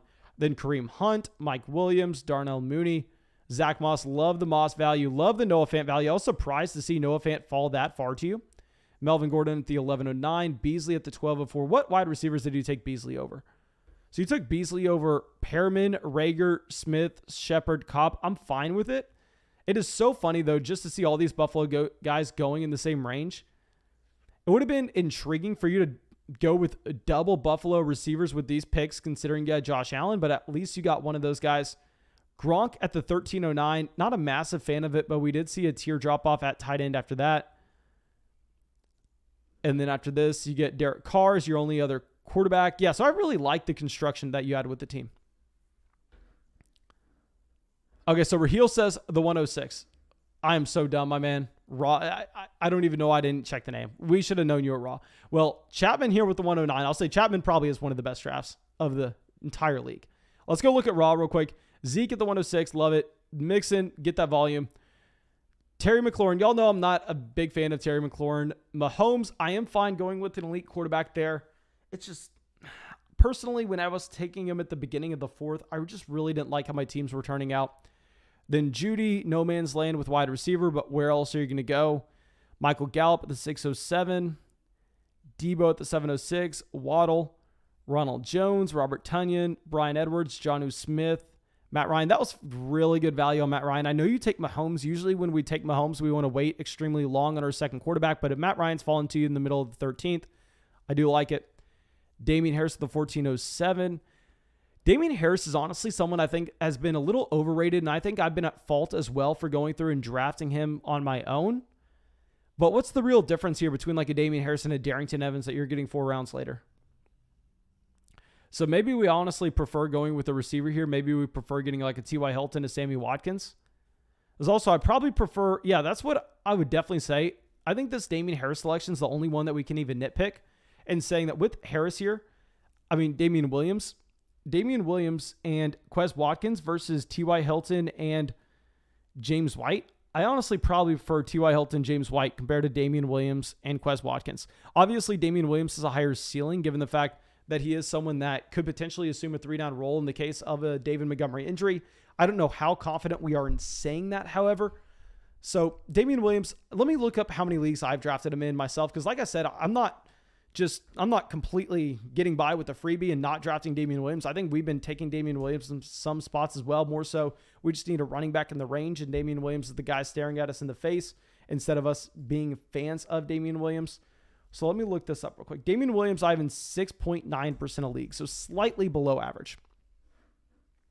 Okay. So, guys, if y'all have not gone down there and dropped a like in the live stream yet, please, please, please go through and drop that like. Derek says, that is Damian Williams from Kansas City now on the Bears. Yes, sir. Damian Williams opted out due to COVID last year. Then he goes through, and the Chiefs, I believe, actually cut him this season, and he re-signs with the Chicago Bears. Nitty Gritty says, I've never heard of Quez Watkins, a very fast receiver that you probably don't need to know about. I'm going to keep it like that. Okay, so Donald Parham at the 1807, XFL legend. And let's pull this up. And guys, like I said, we're going to get a $250 draft going after this one. We're going to get a $250 draft going after this. So now we're just wide receiver. We're only looking at receivers. And I think that we're honestly probably happy with our decision to go through and construct the room like we did. So I think we're going to end this draft off with a Kadarius Toney. We're just going to get a first-round drafted receiver that should be playing snaps, and he has the speed, he has the versatility where maybe we get a spike week. So yeah, we're going to go with a Kadarius Toney, and I'm going to go and hop into this $250 league. And let me remind everyone that was not at the beginning of the live stream why we are doing this, okay? So let me go over and show this. This is the big dog on Underdog. I was not planning on entering in any of the $250 leagues, and I will say this right now. If you are new to Underdog Fantasy, if you have not done at least 5 drafts before, do not enter into a $250 league. If you're new to Underdog Fantasy and you want to eventually enter in the $250 league, go through and instead don't even deposit $250 right away. Don't do that at all. Deposit $10 to see if you like it. And when you deposit $10 with promo code FLOCK, you get our draft guide, you get our rankings, and our rankings aren't for Underdog. Our rankings are for your regular fantasy league. You get $25 added to your account. That way you can go through and you can see if you like Underdog. But if you do, then I'm going to really recommend the big dog, because here with the big dog, guys, it is August 23rd right now. It looks like it's maybe not going to fill. And when it doesn't fill, that's not like saying, okay, well, the prizes that they have of over $500,000, those are going to get smaller. No, it's the exact opposite. Those prizes stay the same no matter what. The only difference is how many people are going to be fighting for those prizes. So we pull this up and you look at let me hide my camera real quick. You look at what we have with the prize breakdown. This is the same regardless of what is actually happening. So if you can enter into this with significantly less people than actually pays out, that is fantastic. And that their Underdog is literally having to take money out of their pockets and throw it into the league pot for us to have a better chance to win. So we're going to go through, I mean, not a better chance to win, obviously, but you're going to have a better expected value based on you're competing against less people to get to the very top of this room. So we're going to enter into this contest. I will show y'all how many people are currently waiting in here. So we have 7 spots left. So if y'all want to get in here, make sure y'all go to the big dog on Underdog Fantasy. I wasn't planning on doing this, but the thing is, the overall contest isn't going to fill. So Underdog is just throwing a ton of money in the league pot for us to go through and just fight for with not that many people. So I wasn't planning on doing the big dog drafts, but I think we kind of have to at this point. I think that I would probably be upset with myself if I didn't at least take a few shots. So we're going to go through, we're going to do a couple big dog drafts. And if you're unsure how this works with all that money being at the very top, how it works is, so we're going to be playing in a 12-man league right here. So the top 2 teams in the 12-man league, then for the fantasy football playoffs, you go round by round in a tournament. So the big dog draft is actually going to be a lot easier to win. I will say that, in that when you get entered into the tournament for the fantasy football playoffs to have your shot at whatever the prize was at the top, I think it was $100,000. You're going to be entered into an 8-man pool. So you're going to be going up against 7 other people, and the top 2 scorers in that 8-man pool then go to the next round. Then you're entered into another 8-man pool, and the top 2 scorers of that 8-man pool go to the next round, where then you're in a 12-man league, and you saw all those prizes I think it was actually $250,000 for first. Let's go through and let's double check this real quick. No, it was $100,000 for first, $50,000 for second, $40,000 for third, $30,000 for fourth. And that was out of the people that were just making it to the 12-man league. So yeah, I think that we kind of have to take some shots here. We're going to have to take some shots. This is a $250 draft. There are 2 spots left. So it's going to be stressful. It's going to be very, very stressful. And if y'all see me not necessarily reading the chat as much during this draft, just know this is like my real money on the line. This is $250 of mine on the line. So I have to pay attention. And like I said, I think that just given the fact that there are going to be less people fighting for these spots than money in the pot, I think we have to take it, because we're getting it's like saying, Mason, would you want to pay $10 to get into a 12-man league that has $200 in the pot? Of course I want to do that. So yes, it's scary with the prize pool being a little larger, but we're going to do it regardless. We're going to do it. We're going to take our shot. AJR Plays comes out with a donation, says, Chubb for Myles Gaskin and Terry McLaurin in a 10-man PPR. Your team so far is Dak, Montgomery, Chubb, Justin Jefferson, Amari Cooper, Kenny Golladay, Laviska Shenault at flex, and you have Travis Kelce as well. So I'll say, man, you want Nick Chubb there. I mean, in a 10-man format like this, where you already have a very strong team, where it's going to be a shallow format as well, I mean, you definitely want to just be going with best player available. I'm not even a massive Nick Chubb fan, but you have to go with Nick Chubb. Okay, my dudes, we need 2 more people to get in this $250 big dog draft with us on Underdog Fantasy. Like I said, if you are new to Underdog Fantasy, I definitely recommend going and making a $10 deposit with promo code FLOCK, getting $25 added to your account. Do not join this $250 draft with us. Instead, join the $10 drafts that we host every single night. But if you are comfortable with your ability on Underdog Fantasy, then come out here and come draft with us, because it's free money. We got 1 more spot going. It's going to be a $250 draft. And if there was ever a time that we need the 101, if there was ever a time that Underdog needs to give us the 101, it is in this draft.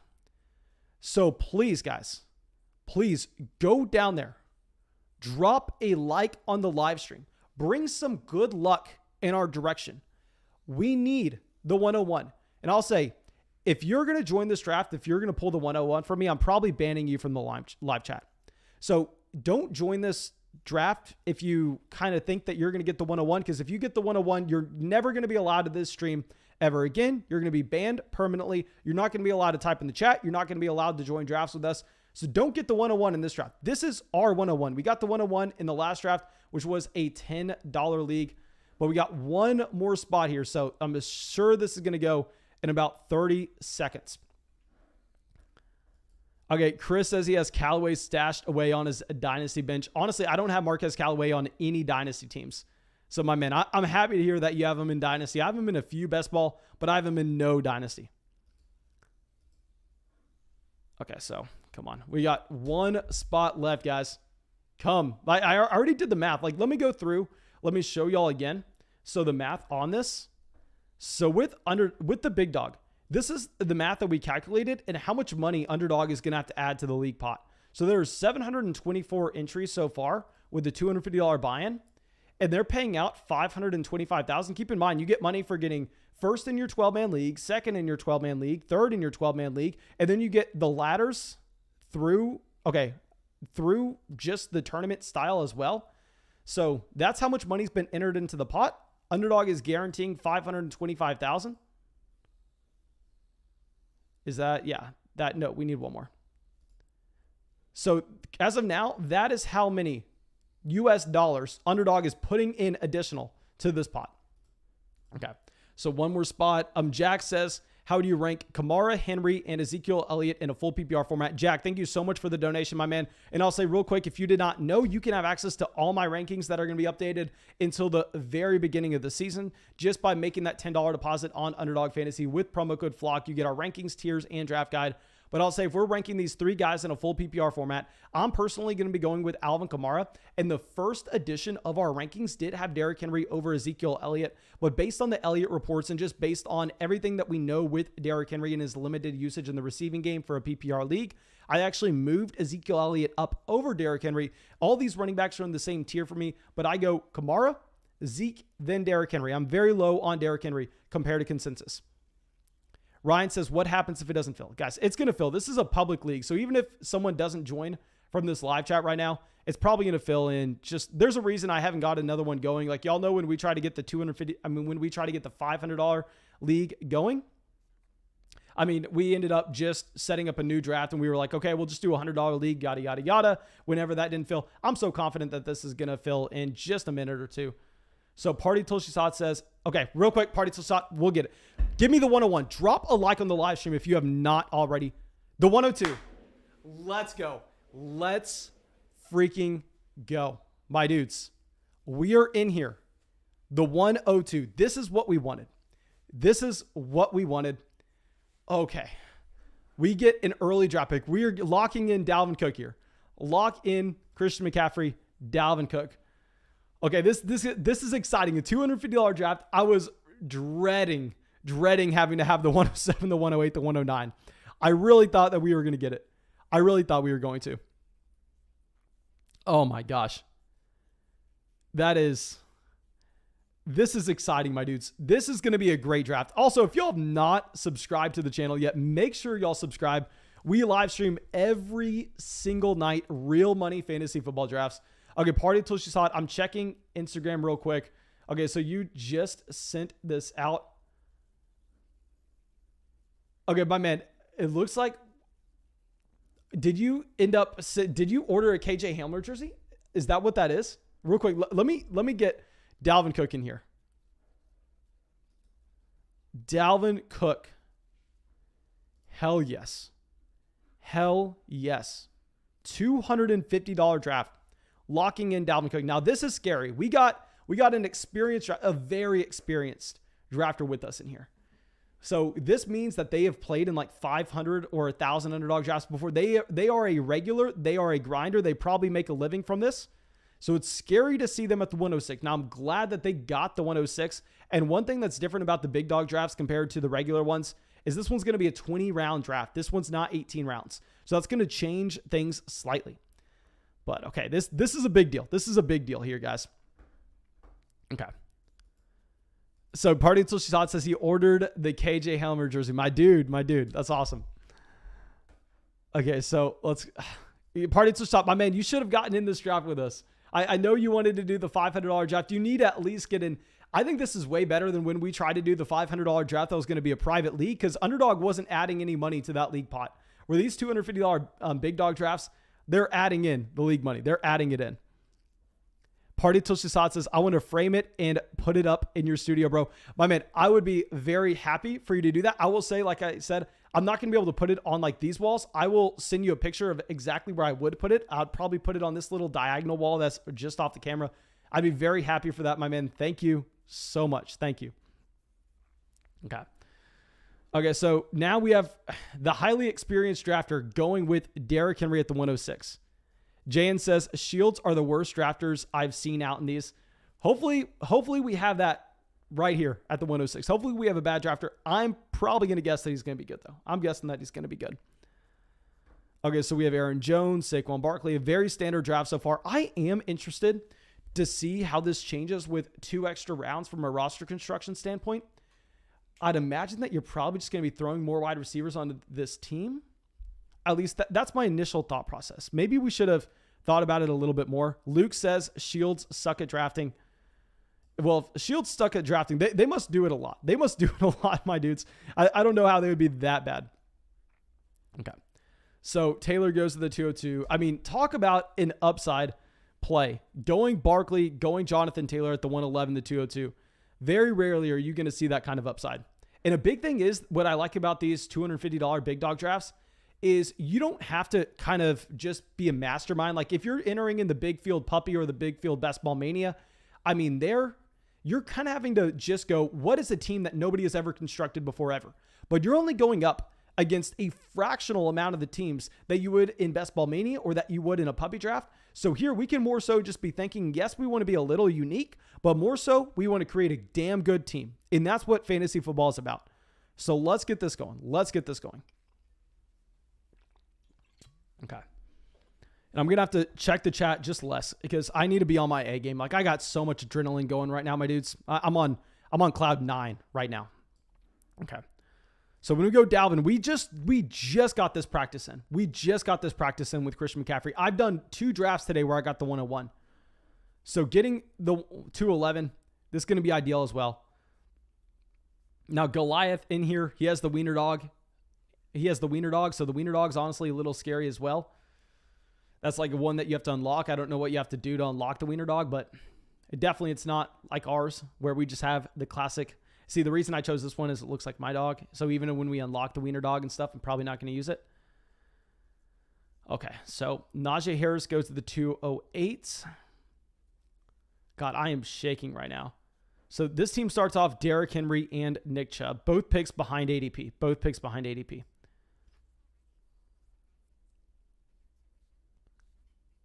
Okay, Dank Meme says he managed to get Tyreek Hill in the second round of a underdog draft. My man, I don't know if I've ever seen Tyreek Hill make it past the 201. And the 201, I don't even count as the second round because you can essentially say it's the same thing as the 112 because one owner has both picks. But I'm shaking right now. What are we going to be getting with this selection? Jefferson already went at the 206. So we're not even going to be able to consider getting a Minnesota Vikings build in here. So Goliath, who started with an Alvin Kamara, he goes A.J. Brown.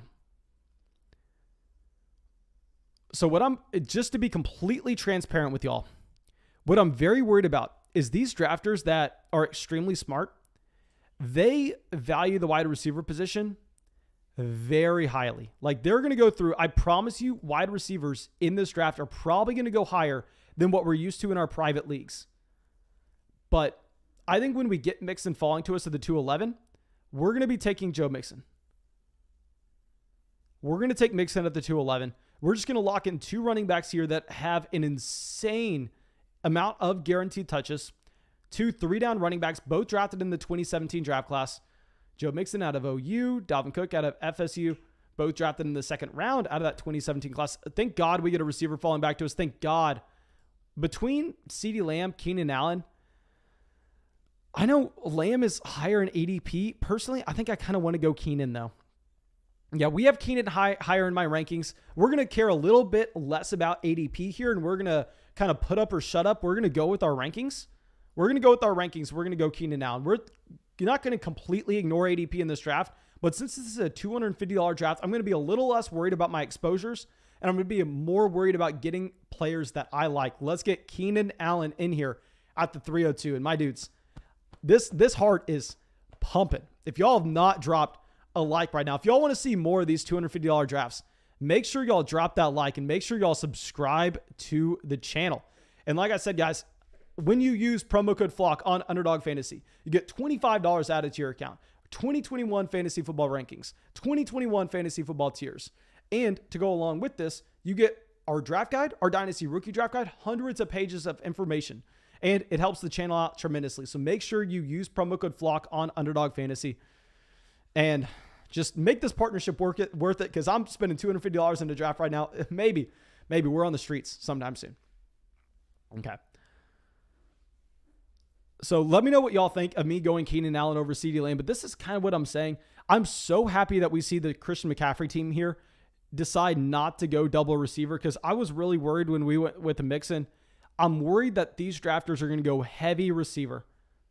That's what I have seen. The more Best Ball Mania drafts you do, the more you just see receiver. Like here, Debo, after going Diggs, Hopkins, he ends up taking a Tyler Lockett at the 308 when you still have both Swift and Dobbins available. So I bet you we're going to see some running backs that y'all are going to be screaming at me for passing on when we get to the 4 or 5 turn. But the problem is, I think just receiver, if you get caught on the bad side of it, like I was honestly going to be taking one of CeeDee Lamb or George Kittle. CeeDee Lamb or Keenan Allen over George Kittle. Just because I am worried about it. I am. Okay, so we have a couple people from the flock out here. We have, let's check this out. Rummy Rams is out here from the flock. IA8 Dreams out here from the flock. And maybe a few more of y'all. If y'all are in this draft right now, let me know in the live chat. Let me know who is in this draft, because this is also with the public. DJ Moore at the 311. This is what I'm talking about, guys. This is why I was worried about that Joe Mixon selection. Possibly we should have gone CeeDee Lamb. We should have gone Lamb and Keenan Allen. The thing is, when Mixon falls there, it's just so hard to make that decision. Like if we look at best available right now, you're going to see, I guess there are still some receivers at the top of the board. So Godwin goes to the 312. Maybe I'm just psyching myself out. Maybe we're just a little too jittery right now.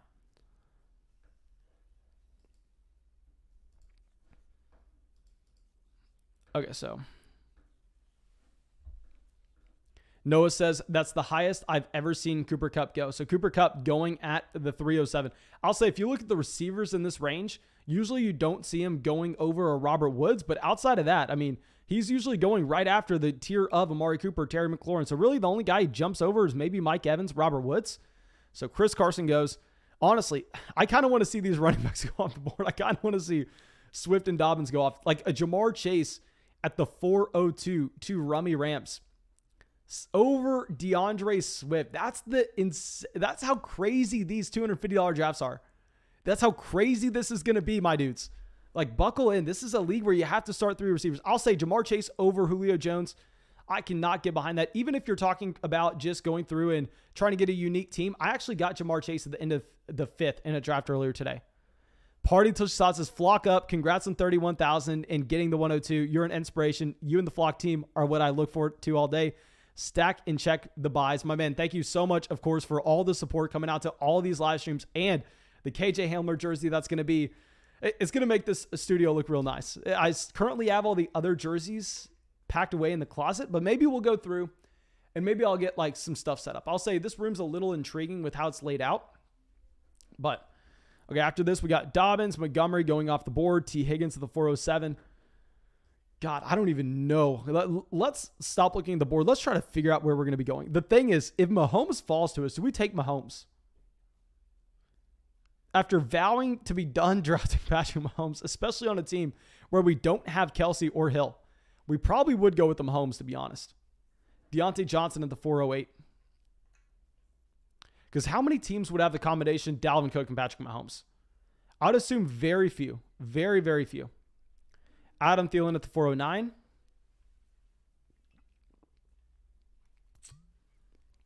Okay. No, I don't know if we can go with the Mahomes. I'm probably going to psych myself out of it. See where Goliath goes. He has Kamara, A.J. Brown, CeeDee Lamb. He goes Mahomes, so we don't even have to consider it. Y'all know for damn sure I'm not taking Kyle Pitts. Let's get another receiver in here. Let's get Brandon Ayuk, and let's pray to the heavens. Send up a prayer. Trey Lance. We'll do like a little rain dance going so we can get Trey Lance later on in this draft. Get that stack coming in. Let's get Brandon Ayuk. We need a receiver here. We pass on receiver. Our draft is dead. Yes, I love the Miles Sanders value, but we need a receiver. So Etone ends up going with a Kyler Murray at QB. Okay, so I think that the thing is we have 2 extra roster spots as well. So maybe we can go through and we can just roster extra receivers. Okay, Fantasy Flock is the best spamming start-sit questions. I'm not answering start-sit questions right now in the middle of a $250 draft in the live chat. There's no way in hell.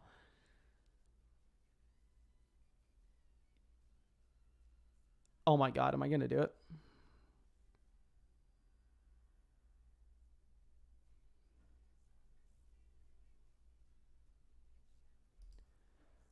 I can't. Oh my God.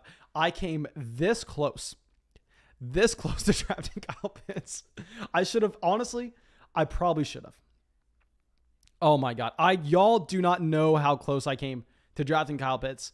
So many thoughts were racing through my mind. A, the fact that very few teams are getting Kyle Pitts this late in this contest. B, with the Adam Trautman injury, I think we have to maybe raise up all the tight ends. See that if anybody was going to kind of be a performer during that tournament stretch where we are going and trying to get the $100,000, it would be Pitts. So I almost went with the Kyle Pitts, but the thing is we need a receiver. We need a receiver. So we're going to go Chase Claypool at the 502. Okay, so I know that a lot of people are probably looking at me, laughing at me right now for considering Kyle Pitts after y'all know I never consider drafting him at the 4-5 turn. Like, I thank God we have those practice reps in, because I can tell you right now, if I haven't done a million of these drafts before, I probably would have taken a Kyle Pitts. I probably would have just gone full panic, and I probably would have taken Kyle Pitts there.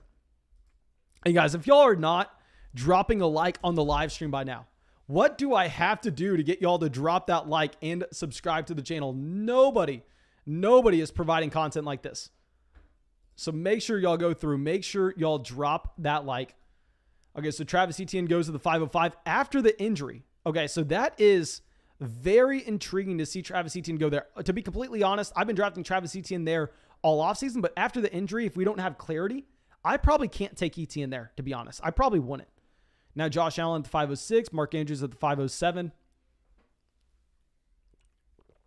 Adam and Xavier both subscribing to the channel. Thank you, my dudes, for subscribing. We are doing these live streams every single night. And I'm telling you right now with the YouTube algorithm, if you don't subscribe to the channel, there's a good chance that you probably never see this live stream again. Okay, so Hawkinson at the 508, Mark Andrews at the 507. Honestly, I'm kind of fine just chilling, waiting to see what comes back to us, because this is going to be no man's land. You're going to see a lot of players that are similar to the guys that we would get at the end of the 6th go. So you have a Josh Jacobs go at the 509, Robbie Anderson at the 510, Lamar at the 511. Xavier says, damn, I really thought you would go Pitts there. Maybe I'll regret that. I'm just so terrified that these drafters are going to go wide receiver heavy. I mean, looking at this turn, maybe we just psyched ourselves out looking at the 3rd round that literally the only player that got drafted in the 3rd round that was not a receiver was George Kittle. Maybe that psyched myself out, because the more I've seen these high stakes drafts on Underdog, the more people go receiver, receiver, receiver, receiver. Xavier says, hell yeah, I'd love to be a part. I thought I'd been subscribed for a while now, but I guess not. Fix my mistake, though. Thank you, my dude, for fixing that mistake. Thank you for subscribing to the channel. We have a lot of people subscribing. We have T-Sting, a J-Bird. Thank y'all. I guess now let's try to figure out where we're going to go next. Okay, so maybe we made a mistake in thinking that we had to take a Chase Claypool. Maybe that was a mistake. Maybe the correct call. Ooh, this could be a no bueno draft so far, boys. This could be a no bueno draft. Maybe we should have gone Miles Sanders. Miles Sanders is where I would have gone in a regular draft, but the problem is I was just overreacting. Gallup goes to the 604. Javonte Kareem Hunt at the 605. Y'all know I would have loved to get Kareem Hunt. So it looks like our next two picks are most likely going to be back-to-back receiver. And also, I don't want to cry about the running back position that much when we have the combination Dalvin Cook and Joe Mixon, because we already have so many guaranteed touches coming in that probably going to make sense to get back-to-back receiver. We have the Shield here going with the receiver. His team so far, Henry, Chubb at running back, McLaurin, Higgins, Boyd at receiver, Josh Allen at QB. So we can naturally assume that he is going to go through and he's going to build a stack with the Cincinnati Bengals. Okay, so Devontae Smith at the 608.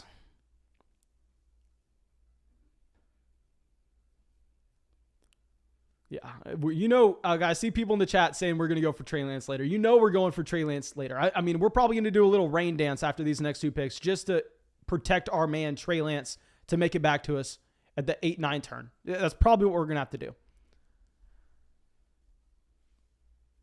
Okay, so now 609, Chase Edmonds goes. Yeah, so these drafters are taking running back, which I'm kind of fine with when we have Dalvin Mixon. Okay, so now let's see. We're going to go receiver with these picks. Kyle says, when will you take Trey Lance? When the value presents itself, which is going to be at the 611. We're taking Trey Lance with this next pick. Just kidding. Of course, we're not taking Trey Lance. Here, do we reach on our guy? You know what? We're talking Trey Lance. Let's go for it. If you are in this live chat right now and you think that it's going to be funny to snipe me on Trey Lance for no apparent reason, I will have JN personally ban you to the point where your grandchildren won't be able to come into the live stream. Your grandchildren's grandchildren won't be able to tune in to the Fantasy Flock Network 200 years from now if you snipe me on Trey Lance. And I mean that. I mean that with all my heart. Okay. So Etone, after going CMC, Clyde Edwards-Helaire, Darrell Henderson at running back, he's getting his first two receivers in here. He goes with a McCole Hardman. Very interesting. Ahead of ADP. Here we're going to go with, y'all know it, Laviska Shenault. Could we consider Trey Sermon? Okay, I know we're going off the rails here. You know what? We're probably going to go Trey Sermon. Sermon's like one of the last running backs in this tier.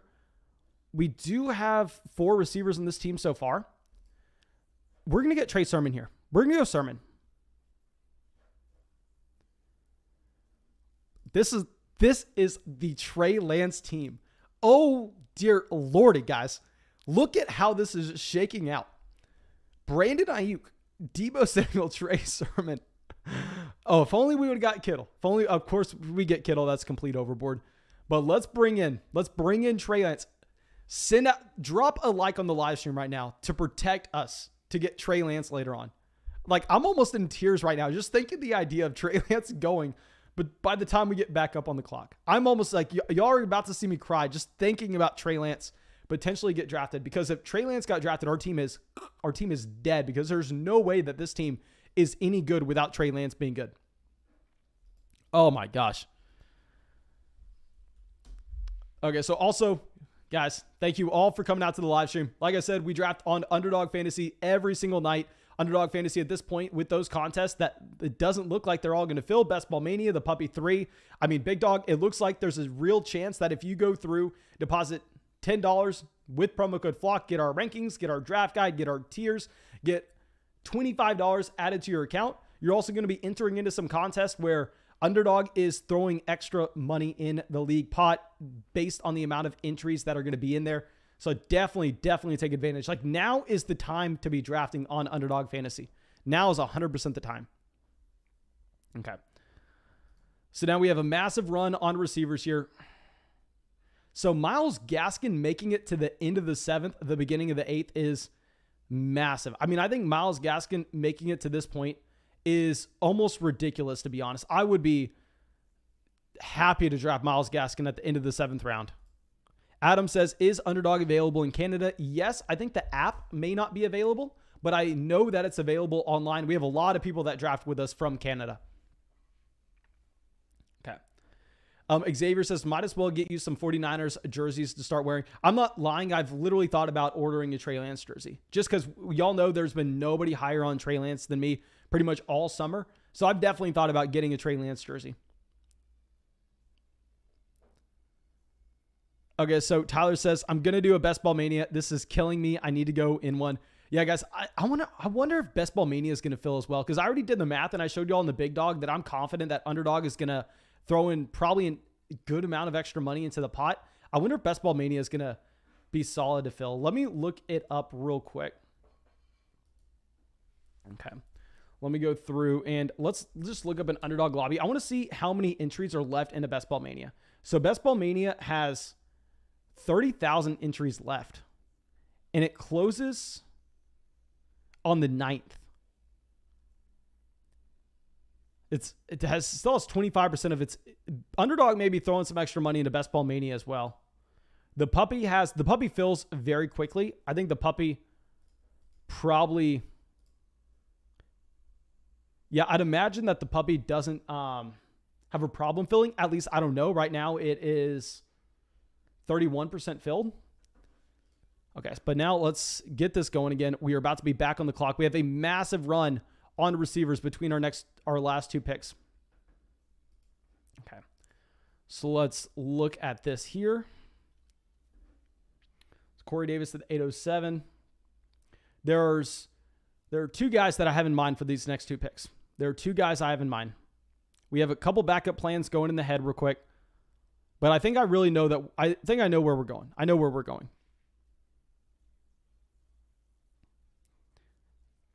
Okay, Drake says, once I use the code, do I have to send Mason to DM? Yes, just like it says in the description of the video, once you sign up for Underdog Fantasy with promo code FLOCK and make a $10 deposit, you're going to get that $25 added to your account immediately, but also shoot me a DM on either. Are you kidding me? I'm going to cry on the live stream. Trey Lance goes here at the 808. I have never seen Trey Lance get drafted in the 8th round ever. I have never seen that happen. This is literally just a blatant snipe of us. That is all that is. That is all that is. This team is dead now. This team is straight up dead. I don't even know what we can do. We have 3 49ers on this roster. If we don't have Lance, there's no way that this is the winning lineup without Trey Lance. That honest, like Tom Brady, Jalen Hurts are both significantly ahead of him in ADP. Trey Lance had an ADP of like 15 picks behind there.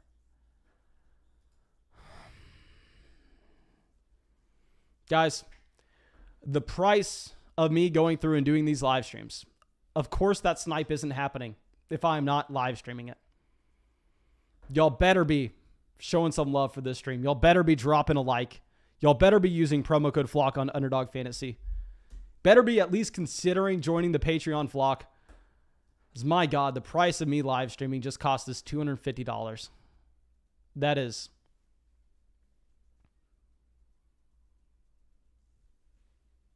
I guess we just go back-to-back back-to-back receiver here.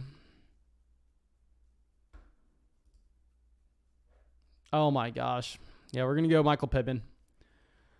The price of me live streaming just cost us $250 to the bank account of Mason Dodd. So please, guys, please go down there, drop a like, subscribe to the channel, use promo code FLOCK on Underdog Fantasy. Help me out here, my dudes. Oh my God, that is brutal. That is brutal.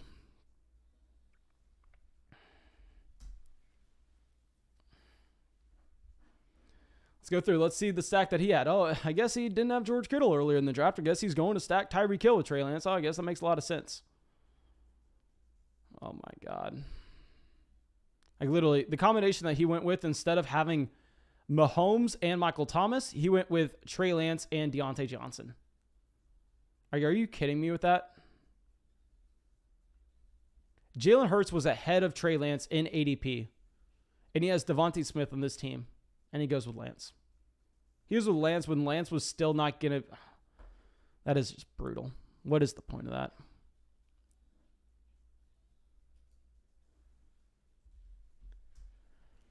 Okay, so we're going to go Pittman. We're going to try to rebound. So this team so far, I like the build. The problem is if we knew that Lance wasn't making it back to us, The Sermon pick just wouldn't have happened. We wouldn't have gone with the Sermon. We would have gone with the receiver. So far at running back, we have Cook, Mixon, Trey Sermon. At receiver, we have Keenan Allen, Brandon Ayuk, Chase Claypool, Deebo Samuel, Hollywood Brown, and Michael Pittman.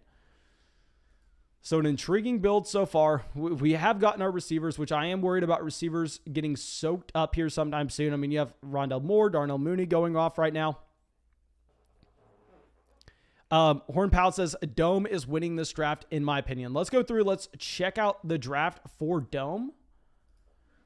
Okay, so Dome. Okay, yeah, so this is the experienced drafter, of course.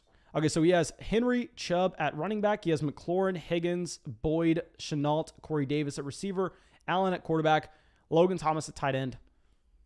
Seems like, I'm not going to lie, it seems like a mediocre team. Like, I would say I take my team over his. I take my team over his easily. I mean, we have Cook, Mixon, Sermon compared to his Henry, Chubb. Yeah, I definitely like my running back core more. Our receiver core, Keenan Allen, Brandon Ayuk, Chase Claypool, Deebo Samuel, Hollywood Brown, Michael Pittman, compared to his McLaurin, Higgins, Boyd, Chenault, Corey Davis. Love my wide receiver core there compared to his. Now, yes, he has the elite quarterback. He also has a tight end, which, of course, is a little concerning with our build so far. But I like where we're at. I like where we're at.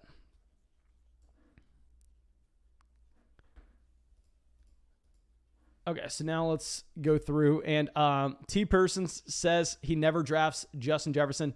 My dude, did you see where Justin Jefferson went in this draft? Justin Jefferson went at like the 206. If I was going to draft Justin Jefferson here, I was going to have to take him at the 102.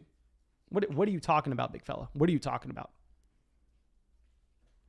Okay, so Stafford, Tannehill. Obviously, seeing these quarterbacks go off the board here does suck when we do not have a quarterback so far. So if we're looking at best players available, Jaden coming out with a massive donation. Thank you, my man. Says, that really sucks. You're a good dude. I hope I would have smashed the computer. Hope the donos help a bit. No, my man, thank you so much. I truly do appreciate it. I truly do. Okay, so after this, we have a couple different ways we can go. Okay, so it is intriguing. You know what's interesting here?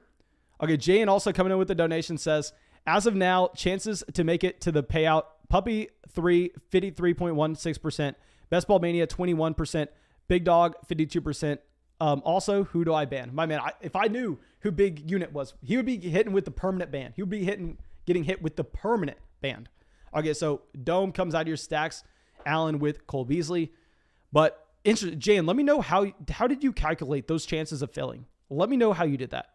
Max says Ayuk for the 110 and a second rounder next year. Thoughts? I'll say I definitely prefer Ayuk in a one quarterback format. Honestly, I prefer Ayuk in a super flex as well. Take Brandon Ayuk there. Okay, so Zach Moss goes. Zach Moss would have been very intriguing for us to get with this pick as our fourth running back. Okay, but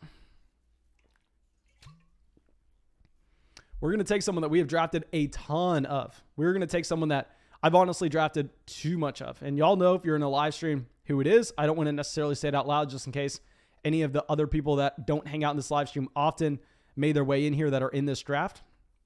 Okay, so Goliath on the clock. Maybe they take him. Maybe they take him.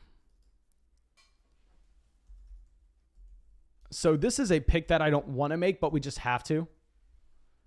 And we already have way too much invested into him. Like he's going to become one of my highest invested into players in terms of the overall entry fees spent into him.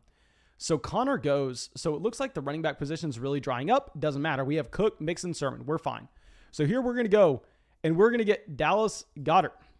We have Dallas Goedert everywhere. Between Dallas Goedert and Robert Tonyan, I prefer Goedert in that I believe that he is a more talented player. Robert Tonyan relies more on efficiency of what we had last year with his touchdown rate on his targets. He had a touchdown like 20% of his targets. So we're going to go with a Dallas Goedert here at the 10-11. So getting him as our tight end 1, 12 picks behind his ADP is going to be nice. I mean, we get him at the 10-11 turn. And I have to come out here and I have to admit something. I've said this in so many live streams already. I was drafting Dallas Goedert and I was fine with it at the 8-9 turn. And we were completely wrong with that. I was operating under the assumption, God dang it, I wanted Joe Burrow. I can't complain too much because the chances of Burrow making back to us were very small. Here are my thoughts. We are about to see a massive fall off at running back. With this tournament structure, we are really trying to chase ceiling here. We're probably going to go with the Tony Pollard. Yeah, we're going to go with the Tony Pollard here. So we're getting him as our running back 4.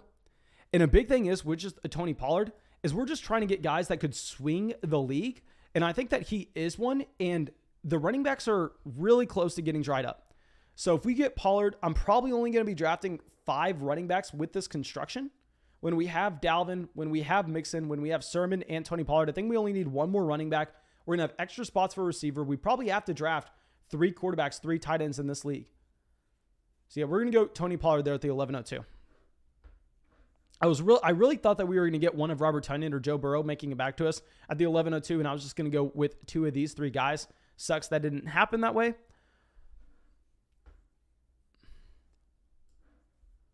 Okay, so let's see if Fallon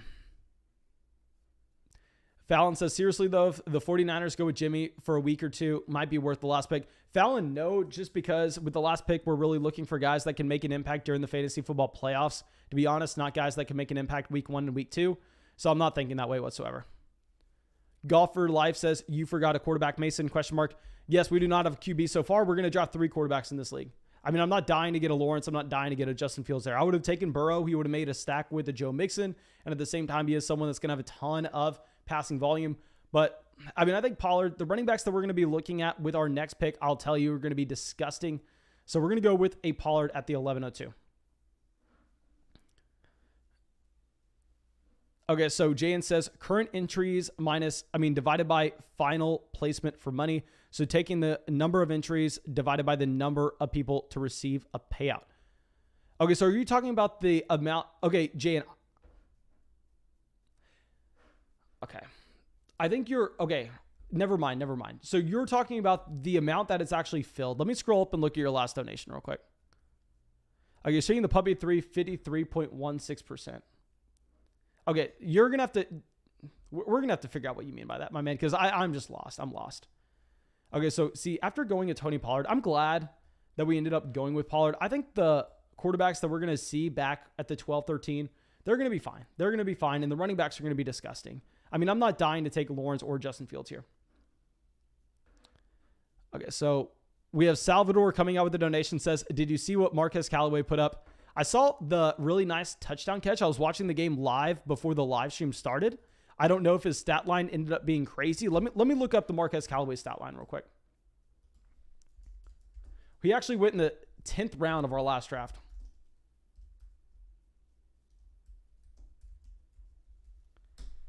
Okay, let me look this up.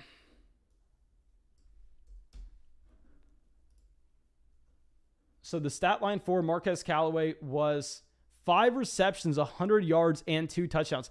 Hey, Jayan, are you kidding me right now, Jayan?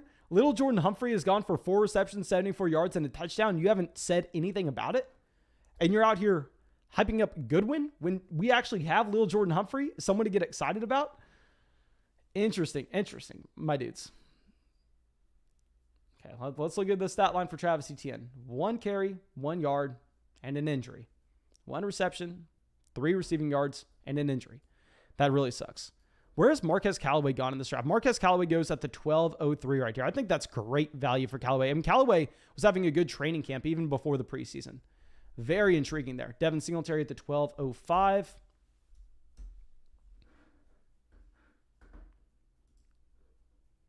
Okay, so Jamal Williams. This is what I was talking about, guys, with these running backs not being anything special by the time we got back up on the clock. I think we really kind of had to go with the Tony Pollard. I'm fine with that selection. I'm honestly fine with how we have navigated through this entire draft. Like, I need to probably just focus in on us getting the process down correctly versus the results, where the results I don't necessarily think are going to be here. Like, I'm not going to love looking at this team at the end of it because we didn't get Trey Lance falling to us in the 9th or the 8th even. I mean, we didn't even have an option to take him in the 8th. But I think that's more so due to us live streaming and less so due to us actually going through and making poor decisions while drafting. I think that we have made fantastic decisions while drafting so far. Maybe I'm being a little biased here, of course. Okay. So let's see where he goes. So Paris Campbell goes at the 12:09 after we recently passed on Paris Campbell. And I forgot who we took over Paris Campbell. Who did we take over Campbell? But the reasoning is I do like Paris Campbell, but I mean, it looks like he could be the wide receiver 4 in Indianapolis. We've already talked about it, so I don't necessarily need to bring that back up. Okay, so a big thing is we're not going to take a quarterback here. Etone has both Kyler Murray and Joe Burrow, so I don't even know if he can take a third. I think taking a third, honestly, would probably be punting right now. I was actually going to consider Bateman, but instead, with Adam Trautman injury, I think it's important for us to get another tight end here. So we're going to get Gerald Everett, and we're going to take whatever quarterback falls back to us. I'm going to assume that's going to be a Matt Ryan, based on the fact that Etone does already have 2 quarterbacks, and both of them are elite level guys. So we're going to get Gerald Everett here as our second tight end. He doesn't have the same bye as a Dallas Goedert, and I'm a little bit worried about the tight end landscape after this group of guys, considering the fact that you are going to have, just Adam Trautman taken out of the mix. Do we have a report right now on Trautman? Okay, no update. At least it doesn't look like it. Let me know if there's been an update on Adam Trautman, my dudes. Okay, Fantasy Flock is the best. My man, like I said, I'm not answering start-sit questions right now. We're in the middle of a $250 live draft. I have some serious pressure on me. The last thing I need to do is be reading the live chat, answering start-sit questions. So we're just going to take Matt Ryan, someone that he doesn't have any stacks with us right now, which obviously sucks, but he's someone that's going to have a ton of passing volume. So yeah, let's get a Matt Ryan. Maybe we can get Olamide Zaccheaus or Hayden Hurst later on in the draft, which is gross, but it is what it is. Okay, so I know a lot of people wanted us to take Tua Tagovailoa. I prefer Matt Ryan over Tua, to be honest. JN says, Big D, 384 payout placements divided by 736 entrance, 52%. Also in Goodwin, Lil Jordan Humphrey is getting snaps in production with the 2-3s, where Goodwin is running with the ones. The runs aren't playing in Chicago. The ones aren't playing in Chicago right now. Okay, I'll say right now, my man, I think that you're overestimating your ability to go through and figure out exactly when these leagues are going to fill. And if y'all don't know what we're talking about real quick, I've already told y'all how when you sign up for Underdog Fantasy with promo code FLOCK, you get $25 automatically added to your account. At the same time, you do get our 2021 Fantasy Football Draft Guide, our 2021 rankings, our 2021 tiers. But to go along with all of this, so on Underdog Fantasy, we're right now playing in a $250 public league. And if you get first or second in your public league, you actually advance into the tournament style that they have. And they're guaranteeing a certain amount of money in these tournaments. And it looks like these drafts may not necessarily fill. Love that we went with Gerald Everett, Matt Ryan here. You have that run happening. It was nice that we ended up not going with a wide receiver. But anyway, going back to this. So if we pull this up real quick, just to show y'all what it looks like. So these are their tournaments where if you enter, let's say, a Puppy 3 draft, so you're going to enter in a $5 best ball league.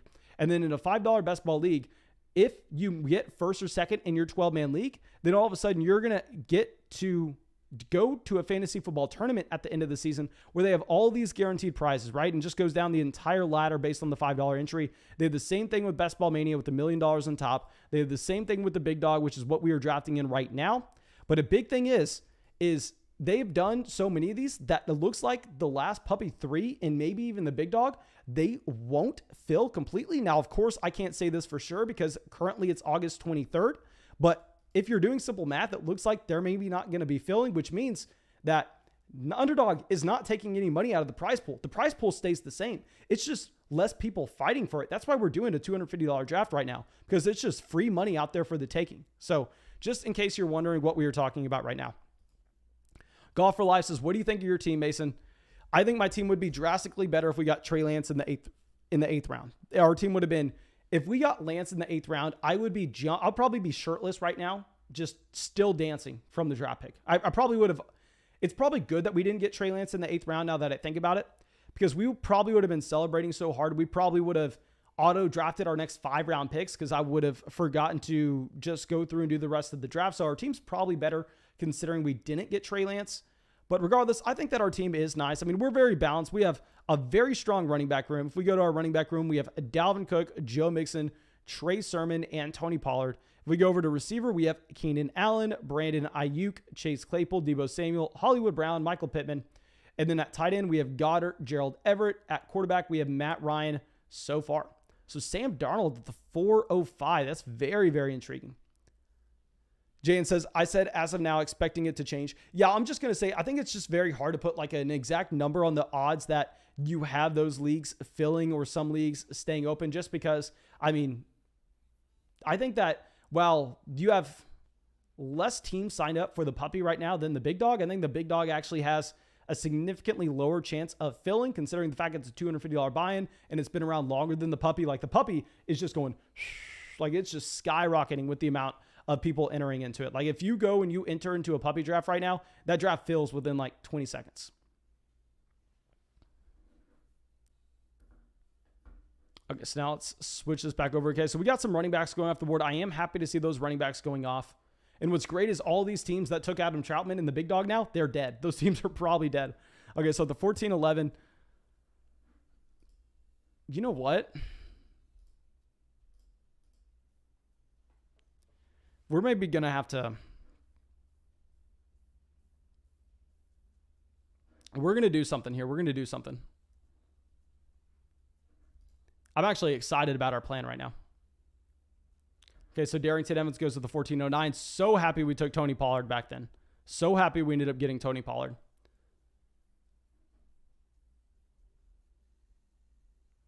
And also, since we have Gerald Everett and Dallas Goedert, I don't think we need to push the need on a third tight end right now. So I'm assuming, Daniel Jones goes. So like I said, I think this team, considering they have receiver Antonio Brown, Mecole Hardman, Devontae Parker, AJ Green, Sammy Watkins, if they didn't take a receiver here, it would straight up be punting. So they kind of have to go receiver. So we're going to go Brashad Perriman, expecting my player to make it back to us at the 15-02. So we're going to go with the Brashad Perriman at the 14-11. And then also, guys, we're about to pass 300 likes in the live stream. If y'all have not gone down there and dropped a like on the stream, make sure you do so. Okay, so he goes Big Ben, Christian Kirk. So he goes with the third quarterback. And maybe I missed this. Thank God I did not miss this. Carson Wentz is a no-brainer here, right? Carson Wentz sounds like he's playing week 1. We're taking Carson Wentz behind Daniel Jones, Ben Roethlisberger, Zach Wilson, Sam Darnold. We're getting a stack in here. Yeah, we're taking Carson Wentz. Let me know if y'all think that, obviously I'm taking him way ahead of his ADP, but F ADP with a player that we just got massive news from today. It sounds like Carson Wentz going to be good for week 1. We need a second quarterback. Let's bring in Wentz at the 15-02. These teams do look like they're pushing up quarterback slightly. So let me know what y'all think about that Carson Wentz selection, but that was kind of what I fell into when we were thinking about what we were going to be going around this range. I was surprised to see E-Tone go with another quarterback here. Let me know what y'all are thinking, but I think this team passing on a receiver, like you have so much tied up to just Antonio Brown, Mecole Hardman, Devontae Parker, AJ Green, Sammy Watkins, Christian Kirk. I'm so surprised to see this team pass on receiver yet again. Party Till Shot says, I've done 40 puppies. Should I max it out? I was thinking I was probably going to max out the puppy, to be honest. It's going to depend. I'm probably going to save some money. I'm probably at least going to hop in, I want to say 5 big dog drafts. Guys, if I were you, like for certain people, like JN, Party Till She's Hot, guys that I know have done a lot of these underdog drafts, I would say if you're planning on doing maybe like 10 more Best Ball Manias, I would not do 10 more Best Ball Manias. I would do one more big dog. I would just do one big dog. Because with these big dog drafts, you are going to get just so much expected value based on the fact that there's going to be thrown money into the pot. When there's thrown money into the pot, I think we just kind of have to soak it up and take it. Teresa says, don't you have Michael Pittman too? Yes, we get that Michael Pittman and Carson Wentz stack. Very excited about it. Okay, Gronk at the 15-09. And we're not going to do another $250 draft after this. This draft has gone so well in terms of y'all have already dropped 310 likes in the live stream. I will try to get us another $10 draft going after this one. I'm not going to do a $50 draft after this. I'll tell you that right now. I can't do a $50 draft after doing a $250. The last thing I can do is just start spending that much money on these streams, especially when we got people out here sniping us on Trey Lance as it happened. Trust me, I'd be already counting the $100,000 prize that we would have won if Trey Lance fell to us. I probably would have already been ordering my Trey Lance jersey. I probably would have been ordering Super Bowl tickets to go watch Trey Lance play this year.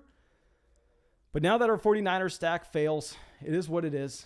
And I think this is going to be an average team, maybe slightly above average. We still need to get one more running back coming in, though. Hunter Henry at the 16-01 behind Jared Cook. I think that's great value with Hunter Henry, to be honest. Finn says, what do you think about Marquez Callaway? I actually answered this question earlier today on Patreon, and I know Marquez Callaway has a massive day today, just like he did in week 1 in the preseason. I don't think my stance changes that much, to be honest. Where if you're playing in a best ball format, or if you're playing in a very deep redraft league where you can start 3 wide receivers and then you have 2 more flex spots, there I love Marquez Callaway. But if you're playing in a league that I know a lot of people are, because guys, if you don't know, every single day on Patreon, I do podcasts of your teams, of your drafts, grading your drafts. And so I kind of have a good feel on what leagues y'all are playing in.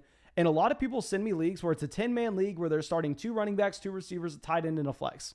In a format like that, Marquez Callaway simply is not going to have that much value just because you can't go that deep at receiver. So it's mainly going to be dependent on your format, to be honest. But Marquez Callaway, like in a league like this, I think he was fantastic value in this draft, honestly. I'm surprised that we have not had a single timeout yet with someone going with an Adam Troutman. Okay. So we're going to take someone that I literally recently called a loser in this draft. I think that we're probably going to take him here, though. Yeah, we're probably taking him. Okay, Blake Jarwin goes to the 1608. So we have to keep in mind that this is going to be a 20-round draft. Are there any starting quarterbacks left? You have Winston, Goff, Newton, Hill, Watson. I know a lot of people don't want to say Watson, but I'll throw his name in there.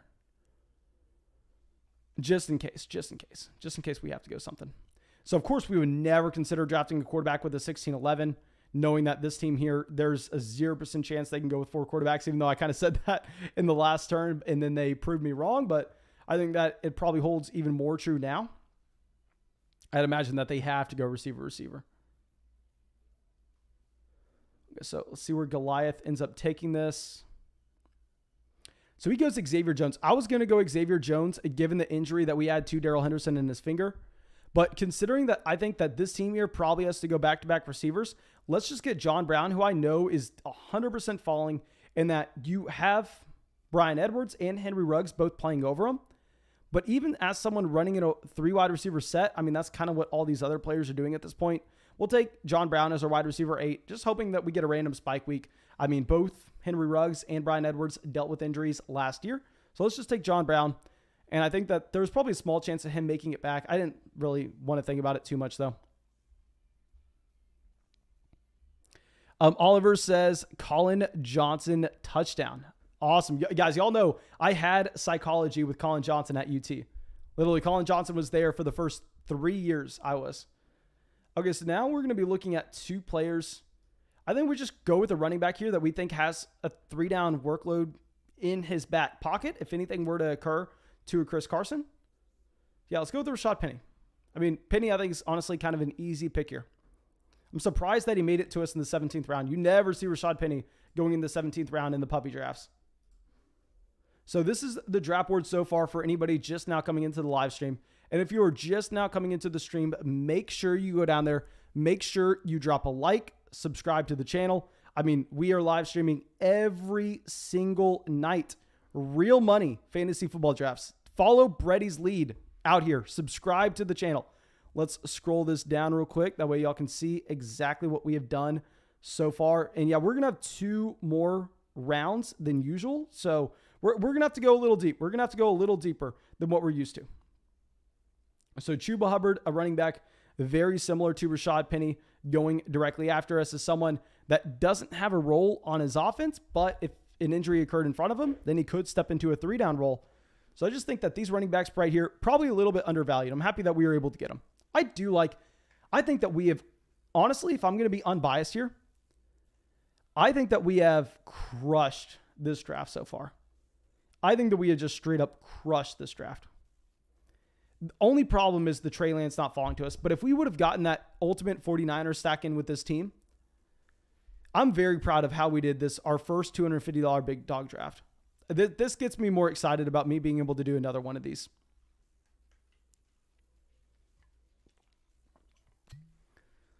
Okay, so also let me see one bad thing about Twitter. I swear to God, Twitter used to have a lot more clips. Like if I look up Colin Johnson right now, I swear like if I would have done this like 4 years ago, because I mainly just use Twitter as a search engine. I don't follow anybody. But if I look up Colin Johnson, if I would have done this a long time ago, I'd imagine that you would actually have the video of him catching this touchdown. But the problem is now, okay, we find it. We find it. Wide open, Colin Johnson. Yeah, that was not good on Colin. I mean, it was not bad on Colin Johnson, but Colin Johnson didn't do anything special there. Sadly. Okay, so now let's switch this over to the left side. So Darrell Williams goes at the 1708. Olamide Zaccheaus, it does kind of hurt to see him go off the board. Realistically, it was very stupid for me to go with the John Brown over an Olamide Zaccheaus. I think that's more so me just falling into the trap of ADP and not necessarily just taking someone that would have fit our construction. When we have a Matt Ryan, I think that was a very bad play for me to pass on Olamide Zaccheaus. I think that he is honestly the guy that we should have gone with. Golf for Life says, how are your bye weeks, Mason? Perfectly fine. We don't need to be worrying about our bye weeks whatsoever here.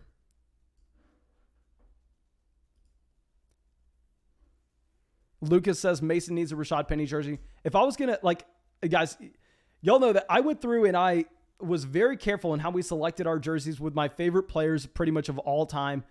In that, it was back in 2014, 2015, Amari Cooper and the Raiders.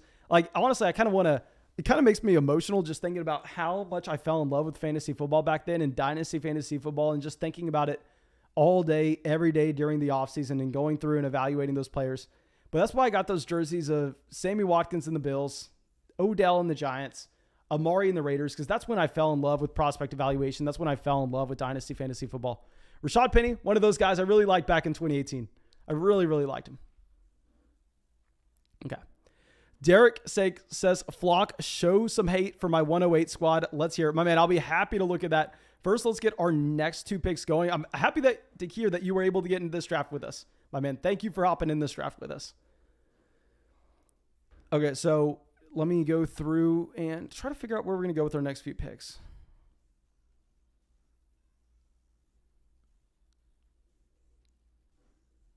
Would we possibly go with an Ebron here? Obviously, Ebron has a big game, but Pat Frymuth is also getting work with the ones, which I think does slightly scare us off. So we're probably going to go... I don't know. I'm just trying to think out loud real quick. Because we are behind at quarterback. A lot of these players are more long shot bets.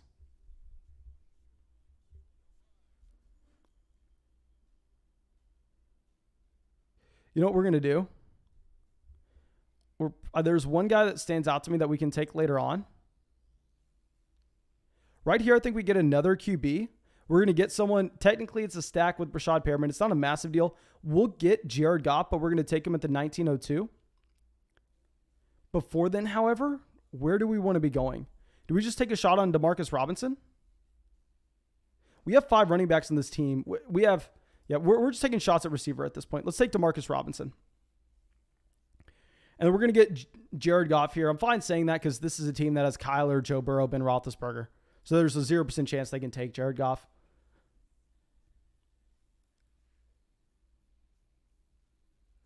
Okay, so Adam Humphries. Adam Humphries was someone that I was going to consider. I'm sorry, that I did consider at the 1811. Eric Ebron goes to the 1901. Yeah, so let's just get Jared Goff coming in. Because I think Jared Goff's the safe play. He's more likely to make us advance. He's going to play all 16 weeks. Let's just get Jared Goff. It's not a sexy pick. But maybe if Wentz does miss some time at the beginning of the season, he could be someone that gets us there. So let's look at the 108 really quick for Derek. My man, again, thank you so much for hopping in this draft with us. So here you go, receiver heavy to start off. And honestly, this run of receivers right here, I will say this is what terrified me earlier in the draft. And I will say perfectly fine with the Diggs. Love the Hopkins value. But when we're looking at this, my man, what's the thought process here in taking a Tyler Lockett over a Robert Woods, Chris Godwin, Mike Evans? Really, I can't take Tyler Lockett over any of these guys. I understand the spike week potential, but at the same time, I think that I definitely prefer having multiple of these wide receivers over a Tyler Lockett. Then Dobbins at the 405. This is kind of why you want to start 3 wide receivers, because then you'll get these other guys to push wide receivers up the board as well, and you can get that Dobbins value. Then you get Hawkinson at the 508. I think that obviously, this is the dead man zone. I'm more likely to take Hawkinson here now that we actually do have the injury to Adam Troutman. I know that sounds crazy, but it makes just the tight end landscape a little uglier. Then Kareem Hunt's, A.J. Dillon at running back, adding to the running back room with guys that have elite upside if anything were to happen to running backs in front of them. Russell Wilson here, interesting to get Wilson. Actually, you get the stack with Tyler Lockett. Maybe you kind of set that up in the third round intentionally. Some more receivers with upside with Rondale Moore, Terrace Marshall. Running backs guaranteed to get touches with these three guys. Sam Darnold at the 1405. I'm interested in know the thought process in going with the Darnold here. Like, I don't necessarily know exactly what he does for this team when you take a Russell Wilson. So maybe you just knew that there was going to be this quarterback run here. I probably, for right or wrong, I would have probably not gone with the QB. I think you played it correctly, to be honest. It is intriguing to go with the quarterback here, though. Then receiver, running back, tight end, receiver. Tim Patrick at the 1908. That is a very intriguing shot. So I actually almost considered taking Zach Pascal because Zach Pascal would have gotten that stack in. Okay, so Isaac coming out says, how's my 107? Isaac, I'm very happy to hear that you were able to make it out to the Big Dog Draft with us. So let's check this out. Zeke in the first, Jefferson. So when you're going Jefferson, maybe you were kind of having the same thought process that I was and going, okay, well, maybe this is a room that goes a little more wide receiver heavy. So that's why you went with the Jefferson at the 206, just kind of speculating. And now I think, are we? Okay, no, I was just worried. I got a buzz on my phone. I was worried that we were on the clock. Okay, so then Montgomery at the 406, getting those guaranteed touches in at running back. Then you have Andrews. I don't necessarily understand this Dak Prescott pick. I don't know what it accomplishes for you. Like, I would prefer to go with most likely a wide receiver in this range, bring in 4 wide receivers in this team, or even possibly go with like a Chase Edmonds. I think that Dak would have been the last thing that I was thinking here, especially knowing that you would have been able to get someone like a Tom Brady in the 9th. And the difference would have been like a Darnell Mooney to like a Devontae Smith, which I would clearly rather have receivers in this range. And then getting a Justin Fields at the 1107, stacking with Darnell Mooney. Naheem Hines at running back. So what's your running back room? You have Zeke, Montgomery, Hines, James White, Kenneth Gainwell. I'll say, I think that may be one problem that I have with the team. I can't say this with outright confidence. Y'all know there are a lot of things that I have to kind of put a caveat saying I could easily be wrong. This could be one of those things that I'm wrong potentially with, but I could be wrong about, okay, real quick, let me make a pick. Okay, so we have 5 running backs, 9 receivers, and 2 tight ends. The thing is, do we want to go with a Hayden Hurst, a Donald Parham? So Watson goes in the 20th. We're probably going to go with the tight end here, to be honest. At receiver, I think we have enough shots. Okay, Isaac says he was stacking Zeke and Dak. Okay, so at least I understand the thought process there. Thank you for clarifying. We're going to go through and we're going to get Hayden Hurst. I know it's a gross pick, but at least let's get someone that could randomly have a spike week coming out with a Matt Ryan. So yeah, let's go. Let's switch back to this. This is our first Big Dog Draft ever. So let's show this draft board again. This was a $250 fantasy draft. We're going to get another draft going right now. It's going to be a $10 draft. I'm not going to give y'all an option to do a 50. I can't be doing a 50 after we just did a 250. So let's show this off, scroll down a little underneath. Let me know what y'all think. Let me know what y'all think that I did incorrectly. I really like the construction overall. It would have been nice. What I probably should have done, to be honest, looking back at it, maybe we should have gone with the Joe Burrow here. I just really didn't think that he was going to go with Burrow after having a Kyler Murray and having no potential stack with Joe Burrow. So that could have been a mistake. We should have probably gone with Burrow over Goddard, and we could have got Irv Smith here instead. I think that's the main mistake that I want to point out in this draft. Because if we would have got Burrow there, instead of having to get a Jared Goff later, I would have been done at the quarterback position. And instead, we could have even got in another tight end. So yeah, I think that was the mistake of the room. But let me know what y'all are thinking. And let me set up a $10 draft for everyone. So Ram says, I'm at the 111. How's my team? We got to look at Saram's team real quick, guys. Let me look at this team just because this is a $250 draft. Thank you, my man, for getting in the draft with us. Barkley, Taylor, Gaskin at running back, Rojo, Boston Scott, Jerick McKinnon. I'll say, I think when you go 4 or 5 running backs that are that strong at the beginning, yeah, I think maybe I'll stop myself and not get a Jerick McKinnon at the end. This is just me kind of going through and rambling, though. Then you have DJ Moore, Jamar Chase. I do not like this Jamar Chase value. I actually got Jamar Chase at the end of the 5th in a draft earlier today. So even for diversification purposes, I don't necessarily think that you're making it that unique of a team with the Jamar Chase at the 402. So I don't necessarily think it accomplishes anything. I think going to Julio Jones here just makes so much more sense. Lamar in the 5th, I'm fine. Jerry Jeudy in the 6th, good value. Myles Gaskin, great value. Maybe the best pick of the draft based on what we saw with his usage this week. Fuller, Ruggs, Rojo, love the Rojo pick. Gabriel Davis, Mike Gesicki, really good. T.Y. Hilton, really good value. Cousins, good value. MVS, Austin Hooper, I really like it. MVS is intriguing here. I mean, I probably do prefer having like a Dwayne Eskridge. I definitely prefer having Randall Cobb over MVS. Fulgham, Byron Pringle. Okay, so that's an intriguing team. The only thing that I can really say is I probably would have not drafted Jerick McKinnon on that. Okay, so now let me go through and get a $10 draft setup. I'm just going to send out the link in the live chat. It's just going to say $10 draft. That's all it's going to say. Okay, so let me grab that link. And thank you all for coming out, hanging out with me in this live stream. I mean, these live streams, it just make my night every single night. The fact that y'all are willing to come out and just spend the night with me and talk with me in the live chat, I promise you guys, I genuinely appreciate it. And let me send out this link. And guys, if you are just now getting in and you're wondering where we are drafting on Underdog Fantasy. This is my favorite place to go through and draft. We draft here every single day and real money fantasy football drafts. And I've already done 100 plus leagues here. And I will say that you don't have to submit your starting lineup. You don't have to do waivers each and every week. Actually, you don't. And this allows you time to focus in on the leagues that you really care about. So yeah, with Underdog, if you sign up and make a $10 deposit, it's my favorite place to play. You are actually getting $25 added to your account with promo code FLOCK. You're getting our 2021 Fantasy Football Draft Guide. You're getting our 2021 rankings and tiers. And drop a like right now for us to get the 101. Okay, we get the 110. It is what it is. I'm not going to complain too much. We just got the 102 and a $250 draft. But yeah, you get our rankings, our tiers, our draft guide, $25 added to your account with a $10 deposit with promo code FLOCK. So make sure you take advantage of that, my dudes. Make sure you take advantage of that. Okay, so Horn Pout says, how many best ball drafts are you in? I'm in about, I want to say like 125 right now.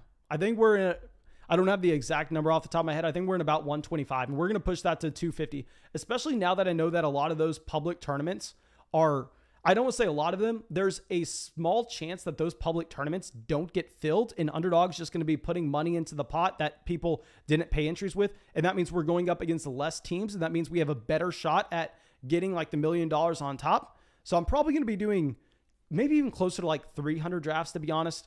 But we are at least going to get in 200. At the minimum, we're getting in 200. Okay, Christian McCaffrey, Dalvin Cook. And let me remind everyone, guys, if we get 10,000 signups with promo code FLOCK on Underdog Fantasy, which should be easy considering everything that you get for signing up with promo code FLOCK and making that $10 deposit, Underdog Fantasy is sponsoring us to fly people to Tampa, Florida to go to a Tampa Bay Buccaneers game with me. And at the same time, a Florida Flock meetup and a 24-hour live stream of fantasy football drafts. So make sure y'all use promo code FLOCK if y'all want to see that live stream, because I think it would be crazy to get a 24-hour fantasy football live stream to go. Okay, so now Barkley goes to the 107. That's a little earlier than where we are used to seeing Barkley get drafted. Like, I actually am extremely aggressive with where we rank Saquon Barkley. It's harder for me to take him there, though, just because when we're doing so many drafts, I know a lot of drafts, like I was probably planning on getting a Barkley at the 110. So Aaron Jones goes at the 108. Oh my God, I hate this start. We're going to get Kelsey, and I know that a lot of people that are very smart with these drafts and that really understand the math behind them, and I'm just relaying this information for y'all because I hate how my teams usually look. I know a lot of them say that Kelsey's like the best player outside of CMC, Dalvin Cook, to have for these leagues, given the edge that he gives you at the tight end position and how you can load up on receivers and running backs later on.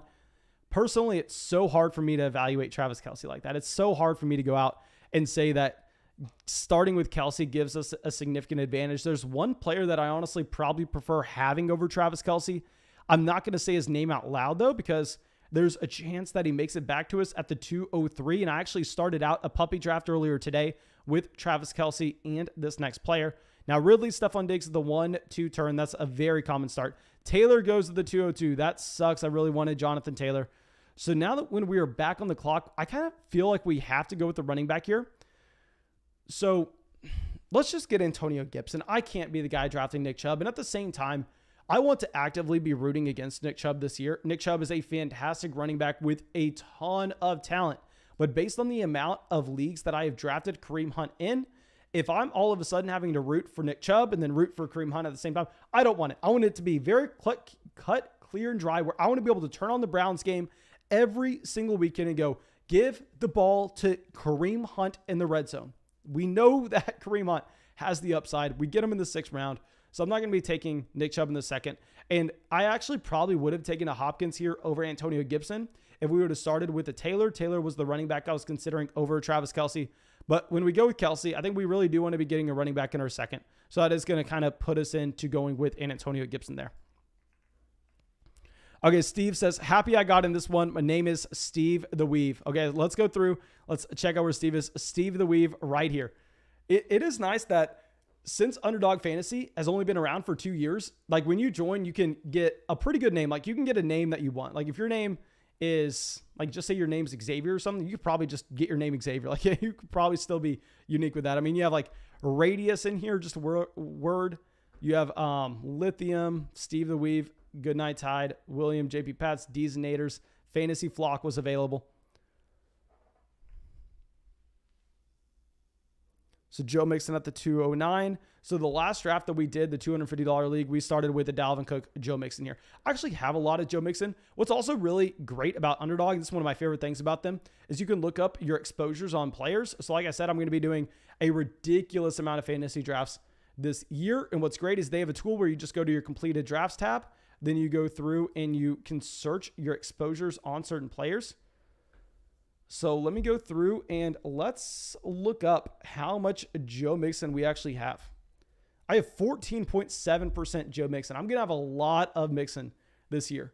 And honestly, I'm fine with it. Given how much better his situation is this year compared to last year, I'm fine with Joe Mixon. We've talked about that at length.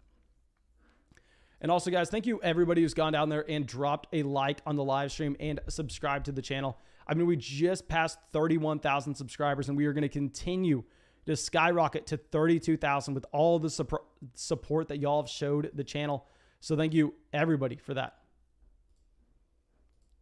Okay, so now when we are going to be back up on the clock at the end of the 3rd, we're probably going to be looking, just to be completely transparent, at receiver here. We're probably double tapping the receiver position.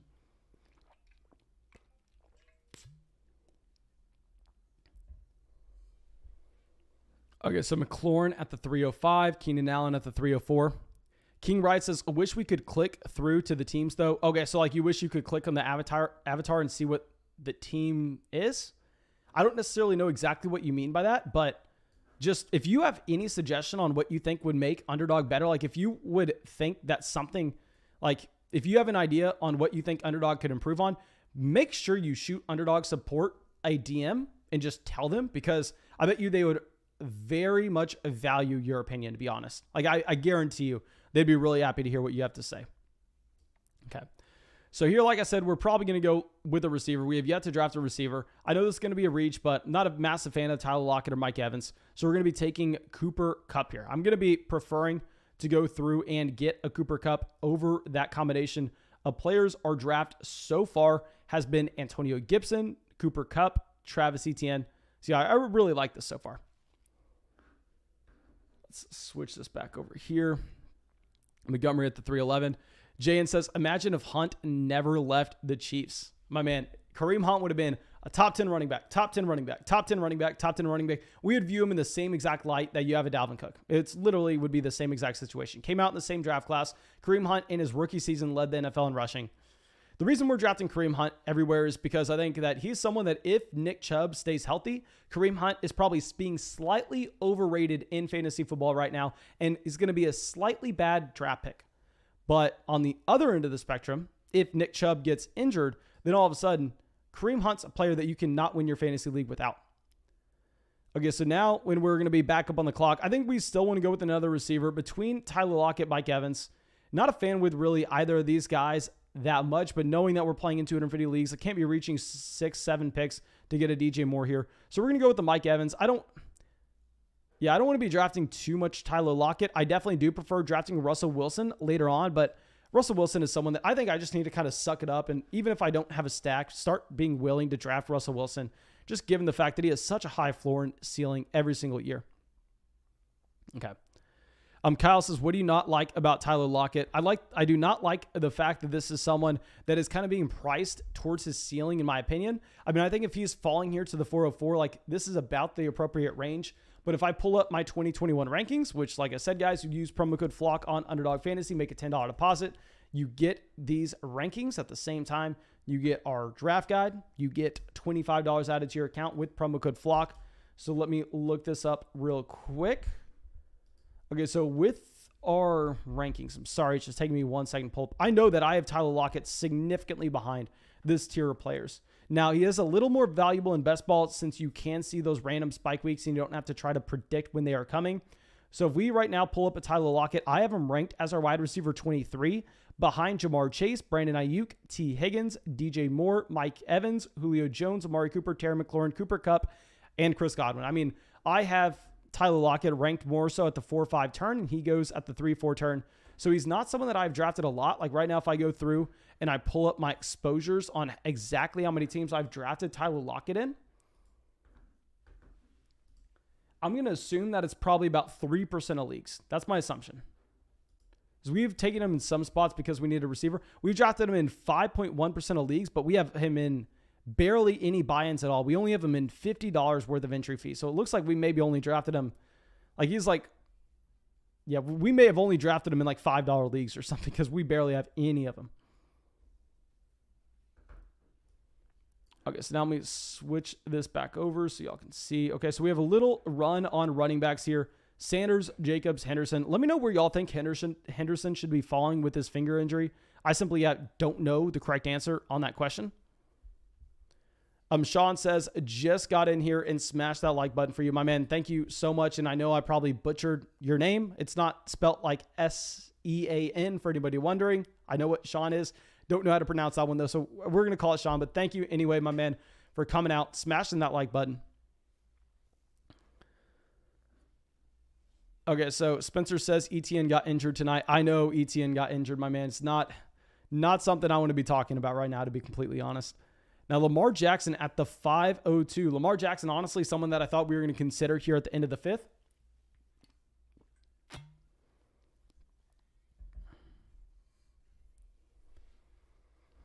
Okay, so let's see. Chase Claypool at the 503.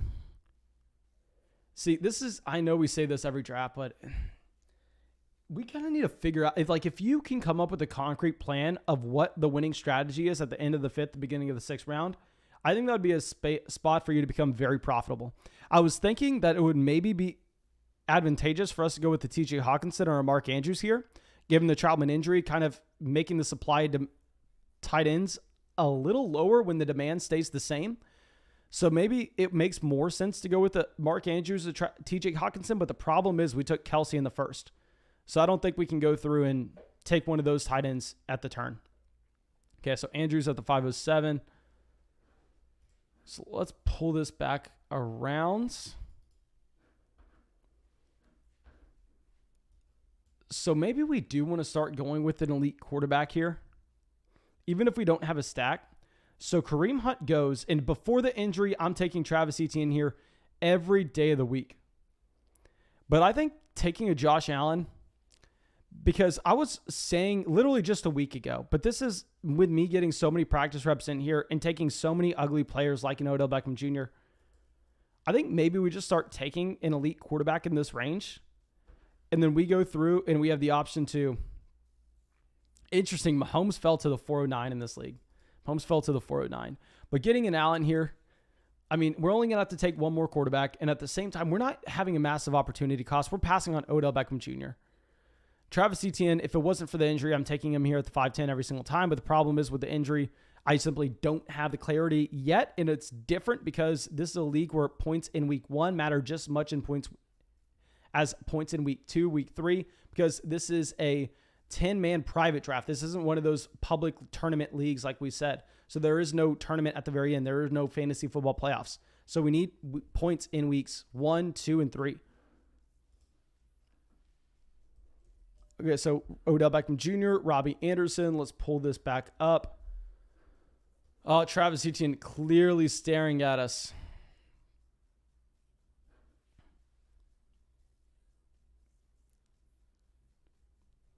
I have him in so many leagues. I don't know if I can take Etienne here. We're just going to get Kenny Golladay. We're just going to bring in another receiver. It physically pains me to pass on a Travis Etienne. It doesn't pain me whatsoever to pass on a Mike Davis. Let me look up how many leagues I have Mike Davis. And I probably have him in 0.9% of leagues. I have him in 2.6% of leagues. That's honestly surprising. I didn't think I had him in that many leagues. But yeah, we're going to be passing on a Mike Davis. I just think the problem with Davis is the projected volume isn't nearly as safe as most people are assuming. And I don't necessarily think the talent's there. So I'm going to be passing on a lot of guys in that Falcons offense, not named Calvin Ridley.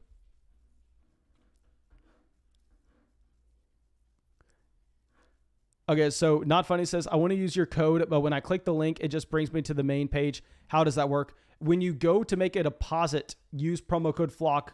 And this is only going to be for first-time users. First-time users, when you go to make a deposit, use promo code FLOCK when you make that $10 deposit, and then you get everything that we just talked about. And, of course, you help the channel tremendously with our first partnership slash sponsorship ever. Okay, so Etienne's still falling. I really want to see who's going to take Travis Etienne. I will say that I'm 100% taking him if he makes it to us in the 7th round. I mean, of course, we don't have the clarity right now, but in the 7th round, I think that the risk-reward ratio makes a lot of sense to take Travis Etienne. Gaskin goes to the 6'10".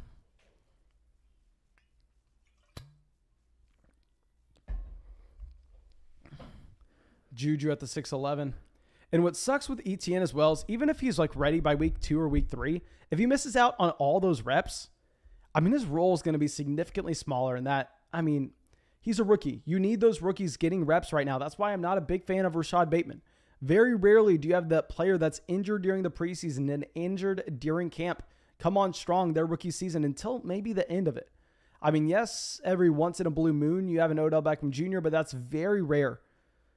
So I do want to be dropping down Travis Etienne with an injury. I mean, trust me, it pains me to say I'm going to be losing a lot of money with Travis Etienne. I mean, I'm looking at him right now. I'm in 17.9% of leagues. It was at 18% before we just did a couple more drafts. Okay, so let me read the exact report on this. Etienne is questionable to return to Monday's preseason game at New Orleans due to a foot injury. During the second quarter, Etienne was looked at by the Jaguars training staff in the sideline tent, but afterward, the rookie first-round pick was able to walk on the leg in question.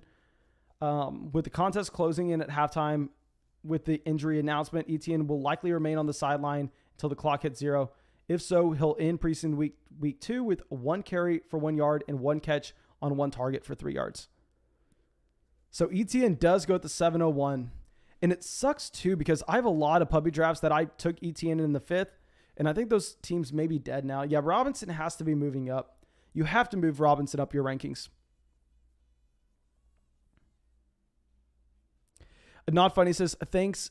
Guess I'm just wondering when I use the code. When I enter 10, it can and continue, it prompts me to pay. I'll say make sure you're going. Guys, if y'all are going to use promo code FLOCK and sign up for Underdog Fantasy, make sure you do so by going through the link that's either in the description of the video, in the live chat, in the comment section, any of the links that you're going to find on the channel. I mean, those links are really set up that you don't even necessarily have to plug in the promo. I'm saying definitely try to, at the very minimum, to double check. We're going to take DJ Chark here. I'm a fan of Chark. But yeah, make sure you just go through those links. Don't just type in Underdog Fantasy. Don't just go to the App Store. Go through the link that's getting sent out in the live chat because that should be able to help. Okay, so Justin Herbert at the 7-11. Evan says, if it's turf toe, I'm letting him go. Yeah, I mean, if it's turf toe, God, this sucks so bad. And we're not even in week 1 yet, and we're already taking L's. We have Travis Etienne in 18% of our leagues. We have Adam Troutman in 12%. That is brutal. And that's not even including Dynasty. I have Travis Etienne in a ton of Dynasty leagues as well. I thought Travis Etienne was literally, instead of taking DeAndre Swift in the third, we were getting Etienne in the fifth, and I thought it was the same thing. But in reality, we're just getting an injured player that's not giving us anything.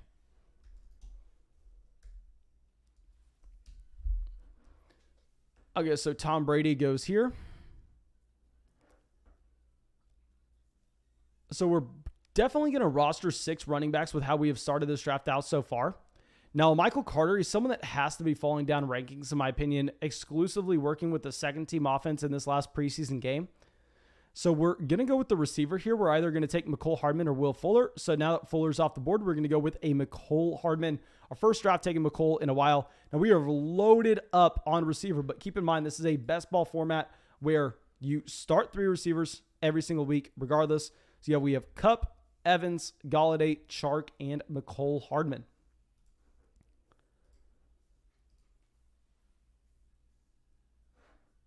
Aaron says, who's got turf toe? Someone in the chat said that Travis Etienne may. I think they were more so just saying, please don't have turf toe. I don't think there's anything confirmed so far. Okay, so Darnell Mooney at the 805.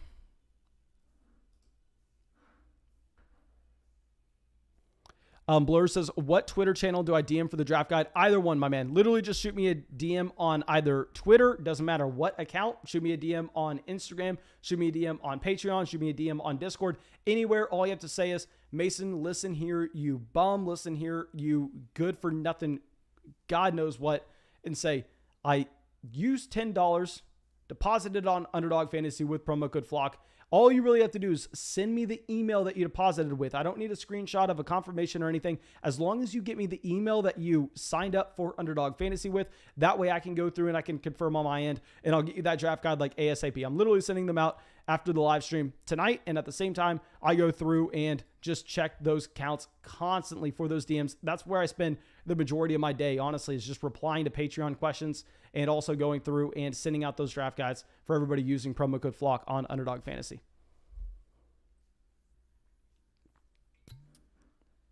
Okay, so Logan Thomas at the 809. See, the thing is, we don't really need to be going with the tight end. We don't need to be considering a tight end anytime soon when we do have Kelsey on this team.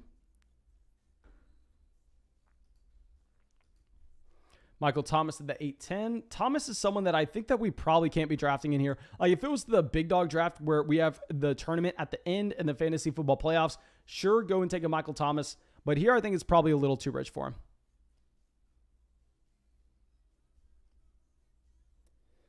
Brandon Cooks at the 811, fantastic value with Cooks. Corey Davis, Rojo at the 901. Okay, Deezonator's coming out, and he has a start CMC, Henderson, Etienne, and Ronald Jones at running back. So definitely the strongest running back room in the entire league, considering you got CMC. And then Jefferson, Lamb, Jamar Chase, Devontae Smith, Corey Davis. So very strong of both running back and receiver. Let's see what he's able to put together at QB and tight end. We have a start that I'm honestly not used to, and this is something that I need to get better around building around, is having the elite tight end and the elite quarterback, and having Kelsey, having Allen. Like, this team's going to be a team where we go through, we have 8 receivers, 6 running backs, 2 quarterbacks, and 2 tight ends. It's a structure that I have not gotten that comfortable with, and I definitely need to improve upon it.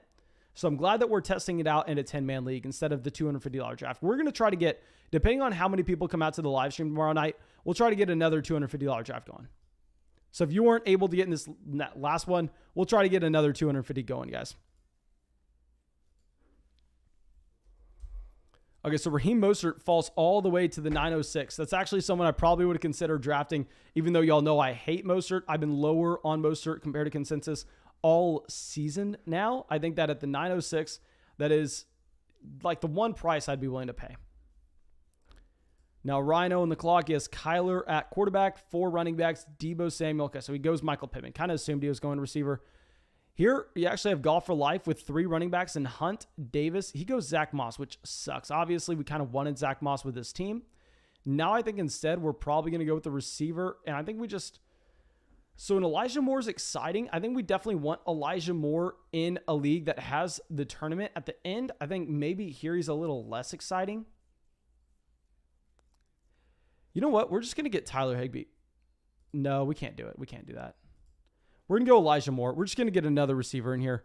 I think Tyler Higbee would have caused like a panic later on in the draft for people to move tight ends up their board. But that's the mistake that I think we have gone with so far on the teams where we have drafted like a Travis Kelce or drafted a Josh Allen. I think the problem that we do, the problem that we have the majority of the time is we'll see like the value there at quarterback or tight end, and I'll think that we can draft the position. In reality, we simply can't. So I think that's the mistake that we have made in the majority of these drafts, where we have to kind of look at it and we have to go, it doesn't matter if Jalen Hurts is a fantastic value here. We honestly can't even consider him. Instead, we need to go with the Melvin Gordon. Not a massive fan of Melvin Gordon at all, but we desperately need a running back coming in here that's going to get touches. So yeah, we're going to go with a Melvin Gordon in the 10th round. Okay.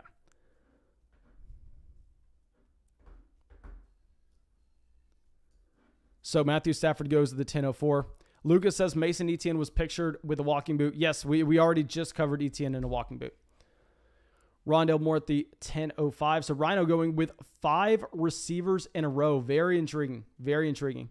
I mean, we have something similar. I mean, we went with 4 receivers in a row and then switching it up with a Melvin Gordon.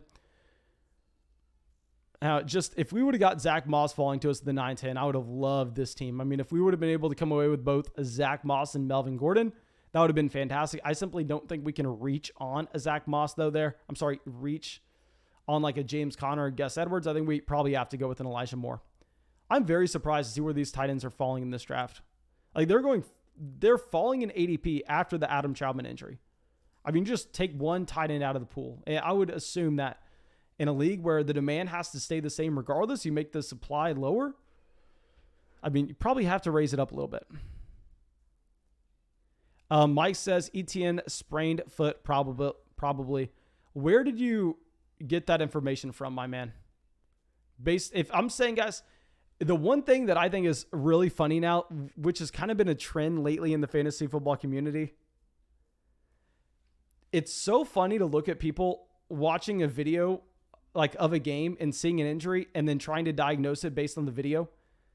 If you go back and if you like fact check what's actually been said, those videos and stuff will go viral based on the fact that people love to try to have an idea of what's going on.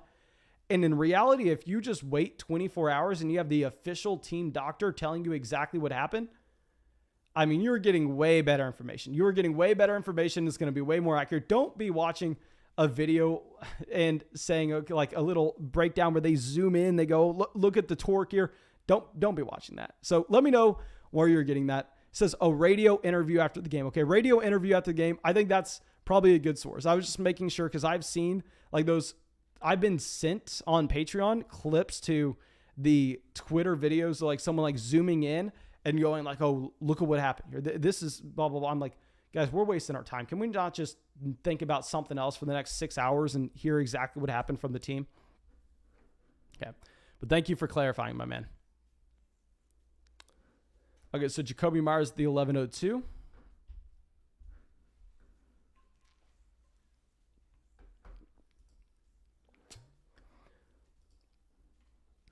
Okay, so we're probably wanting a running back to fall to us. It does suck to see those Buffalo receivers going because those Buffalo receivers could have potentially made a stack. Goddard continues to fall. My God.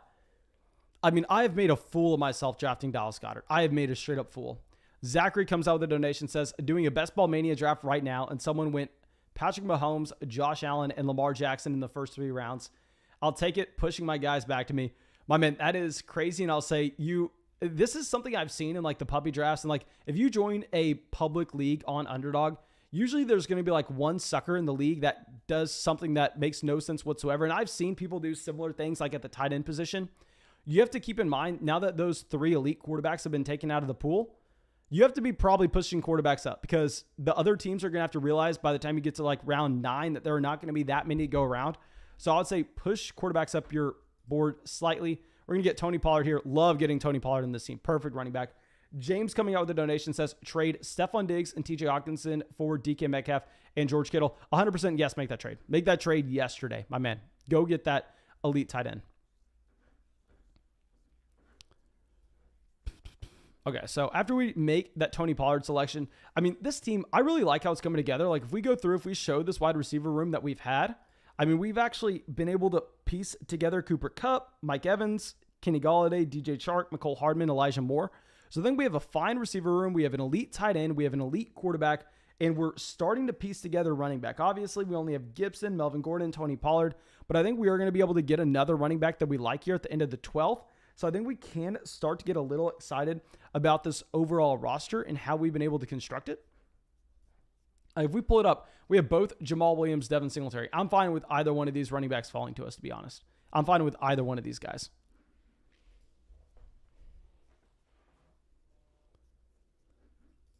Okay, well, why does my phone keep buzzing? Okay, those are Patreon messages. I guess maybe we're getting some more people signing up for Patreon right now. If you're signing up for Patreon, joining the flock, thank you so much for everybody joining the flock on Patreon. I mean, Patreon's been going crazy lately. Okay, yeah, we were just grabbing whatever running back fell between Jamal Williams, Devin Singletary. In this case, it's going to be Devin Singletary, bringing him in as our running back 4. We are going to have 6 running backs on this team. So, yeah, we have a little bit of a run on running back here. I think that we actually probably get lucky, to be completely honest. Like, I think we get lucky that we even have a Tony Pollard and a Devin Singletary falling to us this far. And I also get lucky that Dallas Goedert went here at the 11:08 because I probably was going to convince myself into taking him at the 11:10. Golf for Life says he's at the 108. Let's check out Golf for Life's team. He's right next to us. So he started this draft off 4 receivers in a row. And my man, I will say this is something that I am doing in so many of the public leagues. Now, I don't want to do this in the Big Dog because in the Big Dog, I didn't necessarily have a good grasp on how adding the extra 2 roster spots should impact things for us. But I've been doing this 4 wide receiver start a lot in public leagues with the tournament at the end, trying to chase upside. And yeah, getting a Kareem Hunt in the 5th makes a ton of sense. Mike Davis. I'll say what I probably would prefer to do is go Javonte in the 5th, thinking if I'm just going through and saying what I would have done in a regular league. And I've had so many drafts where I've actually been able to get Kareem Hunt like the middle of the 6th.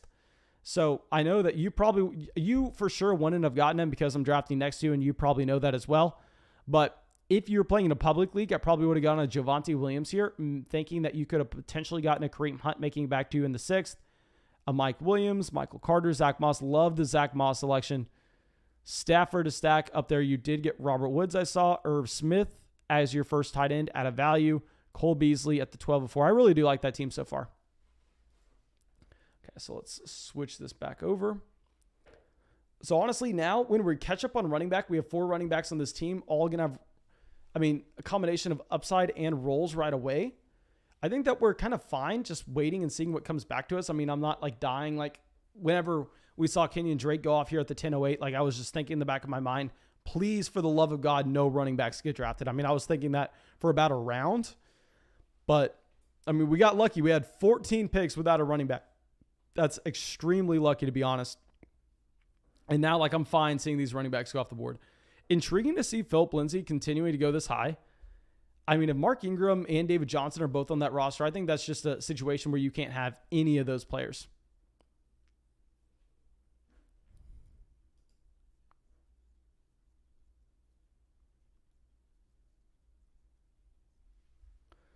Okay, so Anthony says, so close to secure a trade for Christian McCaffrey, Jerry Jeudy, Lamar for Dak, Adams, and Eckler. Is that a W or what? My man, for that specific league, I've already said with how shallow your league format is, just getting Christian McCaffrey is going to give you a significant edge. Your format is so shallow. So Matt Ryan at 1302. We would have taken Matt Ryan if he fell. And Gronk is someone, it's crazy to see Gronk going 2 rounds after Gesicki, Goddard, Irv Smith. I would have a much larger gap between them. If I pull up how many leagues I have Rob Gronkowski in right now, let me look this up. We have drafted him in 5.1% of leagues. Yeah, so with Gronk, I just can't necessarily get behind it, especially with O.J. Howard looking like he's going to be playing this year and he's going to be healthy. In my opinion, that has to lower down Rob Gronkowski for you.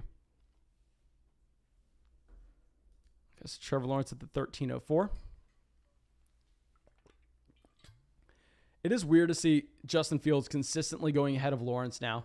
You were getting Fields rounds behind Trevor Lawrence earlier this offseason, but now all of a sudden, with Lawrence looking like pretty, I don't want to say bad during the preseason, but Jacksonville has not looked good. Keep in mind, it's the preseason. They don't have all their guys out there. But, Justin Fields, I've never seen, at least in the past week, I don't think I've seen a single draft where Trevor Lawrence has gone ahead of Justin Fields. Dave says, how much fab should I spend on Callaway? Okay, Dave, that's such a complex question about okay, Dave, you have to answer these questions for me. A, who would you be cutting? B, how many teams are in your league? C, how many roster spots do you have? D, is this dynasty or redraft? Please answer those 4 questions for me. And then you don't have to donate or anything. I'm going to see them regardless. Just answer those for me. And we're going to get Evan Ingram here as our second tight end, a different bye week.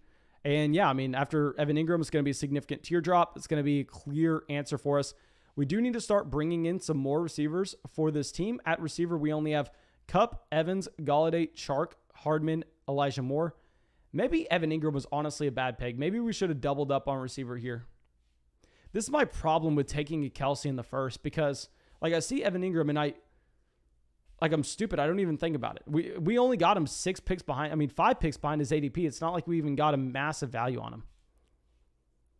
I just saw like, oh, the last guy in the tier, let's get him. And honestly, that probably was not a good call. I was just thinking, I mean, Adam Troutman, obviously Troutman's hurt now, so you're going to be jumping down to Cole Kmet, Jared Cook, Hunter Henry, way down here. This is probably a bad play by me. KJ Hamler at the 1401. Caden says, I just got Lance, Sermon, Ayuk, and Kittle. Are you jealous? I'm very jealous, my man. I am very jealous. Jack says, when are you doing the rest of the breakdowns on Patreon? My man, I do the Patreon breakdowns like the same day, the next day. If you sent me a Patreon breakdown that you're waiting on and it was like last week, you need to please shoot me another DM. I apologize if that's the case, but I get those out like that. So if I have not gotten yours out yet, that's definitely because I thought I had already. So make sure you shoot me a DM if I have not. I'm very sorry if that's the case. We're going to take Amon-Ra St. Brown here, who definitely has to be falling down your draft board, given the fact that he looks like he's only playing in 3 wide receiver sets. But we simply need to be bringing in a receiver. And it was probably a bad idea for us to end up drafting Evan Ingram here at the 13th round. That was probably a very bad idea. Okay. So Dave, my man, you have to let me know. You have to clarify that question for me in the chat, because there are just so many different variables in there. So please clarify the question in the chat. It's like, it's hard for me to answer how much fab you should be spending on him when I don't even know who you're cutting. Leagues are drastically different, my man. Okay, let me show the top of the draft board for anybody just now coming into the stream. And if y'all are just now coming into the stream, make sure y'all drop a like, subscribe to the channel. It helps us out so much. And Odin comes out and asked, what do you think of the 104? So let's look at Odin real quick, where he started off. Kamara, Joe Mixon, love the Mixon value.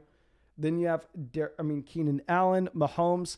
Mahomes is intriguing because here you're not taking him over any of the receivers like a T. Higgins, a DJ Moore, Tyler Lockett, a Mike Evans, Julio. So I actually love the Mahomes value at the 409. I think that's the exact range where you take Mahomes. Then Adam Thielen, Tyler Boyd, Sermon at the 704 I really like. Logan Thomas. Let's say after we see Logan Thomas, what I'm hoping to have is a ton of receivers after this. Robert Tonyan. So I'm assuming you're only drafting 2 tight ends on this team. Gabriel Davis, Sterling Shepard. Trevor Lawrence in the 13th. I mean, I guess that is great value. I'll say that. It's great value based on ADP. It is hard to go out there. And I think it's maybe similar to what I did and made the mistake in going with an Evan Ingram when we had Kelsey on the roster. I don't know if this is a mistake, but I would like to think about it. In that if you take a Lawrence here instead of a receiver, or if you take a Lawrence instead of a running back like an Alexander Madison or a Latavius Murray, versus just getting Jared Goff in like the last round when you have Mahomes, is Lawrence doing anything for you? That's kind of what I'm having to sit here and think about with an Evan Ingram. So I don't know the correct answer on that, my man, but that Lawrence pick is intriguing. Connor says, yesterday was 500 and we hit 495, and Mason into the stream. Hit that like button. Yeah, guys, I'll say like the last stream, I said the goal, if we got 500 likes on the live stream, I said 500 likes on the live stream by the end of the draft, I'll set up another draft. We got like 500 likes on the live stream. Then I went through and talked for like 5 minutes. It's saying thank you and everything. And then I ended the draft, and then everybody's like, oh, we're almost there. We're almost there. After like 5 minutes after me saying like, it's no longer happening. But that was pretty funny. That was pretty funny. Now we're about to be on the clock, and we'll do that again tonight. If we get 500 likes in the live stream tonight, I'll do another draft. We'll get another draft going if we get 500 likes in the live stream tonight, which we got 490 yesterday. Like we got right there. Yeah, I mean, Hunter Henry being available. We probably just go Xavier Jones now that Darrell Henderson has a finger injury or a thumb injury, whatever the hell it is. So yeah, we're going to go with Xavier Jones here. Hunter Henry goes. I mean, obviously we're wanting to see these tight ends go off the draft board between these two picks. Zach Wilson. Okay, we do need another quarterback as well. We need another quarterback as well. We did take Allen, so it's not a massive need. We need one more quarterback. Okay, so we're going to be done looking at QB. We need quarterback, running back, receiver. I'm sorry, we're done looking at tight end. And like I said, guys, if we get 500 likes in this live stream, we'll do another draft after this one. Okay, so now that we're back up on the clock, Ramondre Stevenson going. Yeah, I think we just take Tevin Coleman as our last running back. You know what? No, we need to get another quarterback. We're going to get... Do we either want Daniel Jones or Carson Wentz? Do we have a stack option with either guy? We'll get Daniel Jones in this instance. The problem is this is one rule that I've learned the hard way, where if we need a second quarterback, we didn't check the bye. Okay, thank God we got lucky with the bye. But if we need a second quarterback, we have to take them by the 16th round. We have to take them by the 16th round. Dave comes out. He says 12-man league, 11-man bench, dropping Donovan Peoples-Jones or Traquan Smith or Rashad Penny. Did you see the game tonight? We start 500 fab, Superflex, 0.5 PPR. Okay, so my man, thank you for clarifying for that. Thank you for clarifying that with me. That helps out a ton. So I will say that the drops out of those three players for myself, I would actually be dropping Donovan Peoples-Jones. I understand the thought process with Donovan Peoples-Jones, elite level athlete, former top high school recruit in the country. He has all the pedigree in the world. But at the same time, I mean, I just think that Marquez Callaway, obviously a much better option, and I would prefer both Rashad Penny and Traquan Smith over him at the same time. But what we would be dropping him for is a little bit different. And yes, I saw the beginning part of the game. I saw about the first half where we had the touchdown catch for Marquez Callaway. I did not see the second half where I saw the stat line. I did not see the actual performance itself, but of course I will watch that later on. Okay. So the thing is picking up a receiver, you really want to be saving that fab for the running backs that we're going to be seeing that are going to be hot ads through the course of the season. So I don't know how excited we can really get about a Callaway in saying that, oh, you definitely can't spend more than you can't spend more than 50%. That's for sure. I'm trying to think in a range. To be honest, I'm probably not going to be going through and picking him up. I would probably be putting in a bid of 23%, something like that. I'd probably be anywhere from $20 to $30, just in that range. I know that probably doesn't get him, because a lot of people are going to be excited, but we have to think about it. We haven't even gotten to the season. And actually, knowing that we may have people out due to COVID protocols, knowing that, I mean, we have an extra game on the year as well, maybe I even bump that number down. Maybe we go 18, 19, 20% on Callaway. And I know that's very low, and I know you're not going to get him for that. But the problem is, I think that we're probably just a little too antsy right now to go through and actually spend that fab when it's probably better off spent on a hot waiver wire running back pickup later on in the season. But that is a deeper league where we do have to start considering that. Okay. So let me go through and switch this up. Okay, so now we're also done looking at quarterback. I think we only need one more running back and one more receiver to end this draft. Donovan Peoples-Jones is someone that's been consistently sliding up draft boards. And like I said, guys, if we get 500 likes in this live stream, we'll be getting another draft going tonight. So make sure you go down there and drop that like. Okay, so let's close this, pull it back around. And we are not looking at quarterback or tight end. My computer's also starting to lag. We should probably close out some windows. Okay, so at the 1710. So I should probably consider the receivers that we would want here. Yeah, the receivers that we would want are going to literally be the same in the 17th and 18th round. So we just get whatever running back that we like. So we're going with a running back that we like between Jerick McKinnon, Kenneth Gainwell, Darrell Williams, Justin Jackson, Boston Scott, Marlon Mack. These players are all very, very similar. Eric Ebron at the 1708.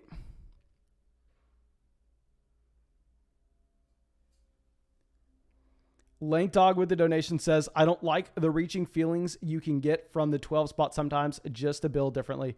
Yeah, my man, let me go through. I'm assuming that you are drafting at the 112. Yeah, let me check out your team after we make these two picks. Okay, so do we just take McKinnon with the injury to Christian McCaffrey? I know we had the positive reports, but at the same time, this last preseason game wasn't that encouraging to me.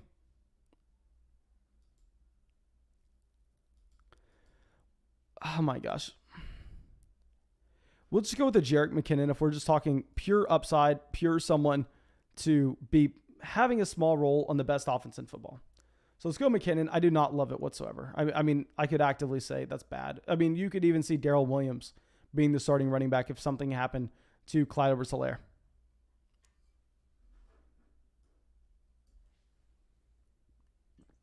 Okay, Olamide Zaccheaus, Nico Collins. Collins would have been someone we would have been intrigued in. But I know who we're drafting here. We're getting a receiver to end this draft. Darrell Williams goes to the 1801. Let me know what y'all think between Jerick McKinnon and Darrell Williams. Because I think so far we have more Darrell Williams in these drafts, but based on reports coming out of training camp, it sounded like they were getting Jerick McKinnon some usage in the receiving game. But obviously Darrell Williams has been there for an extra year. Van Jefferson, yeah. So we're going to get Kadarius Toney coming in. Let's get Kadarius Toney, and let's check out the 112 real quick for Lank Dog, and also so anybody else who's just now coming in can see the top of the board. So to start off, 4 receivers in a row. My man, I saw that you said you have to reach just to build differently. Man, I will say that keep in mind when we're doing these like private drafts, you don't necessarily need a different build from the public. Like I think that reaching in like a league like this makes a lot of sense. From the 112 to create a unique build makes a lot of sense if you're playing in like a regular tournament style contest, like if we were playing in the big dog. But now I think that we actually have to kind of change our strategy where you don't necessarily need to go out and reach on those players. So like an Ayuk here at the 401, I don't like because you're just trying to beat 11 other guys. You're not trying to beat the entire field. It doesn't really matter about how unique your team is. So I definitely prefer getting a Julio Jones here. And then going Javonte, Damian Harris. I honestly probably prefer going with the Chris Carson. I think what I would have rather seen is honestly Diggs, Taylor, Godwin, Julio, Javonte, Odell. Yeah, because if you would have got Taylor up here, you wouldn't have had to take Damian Harris. I just really don't like this Damian Harris selection. I think that Will Fuller is such a better call. James Conner, Fournette. Yeah, I hope that helped out. Yeah, and I think you took, how many running backs? Yeah, I think you took the right amount of running backs. How many quarterbacks? You took 2 quarterbacks, 2 tight ends. I think the roster construction makes a lot of sense. But just the problem is, I think that like you're trying to get unique when you don't need to. I hope that makes sense. And JN comes out and says, live roster breakdown for A-Law, please. Is Aaron in this draft? Is Aaron in this? What is Aaron's name?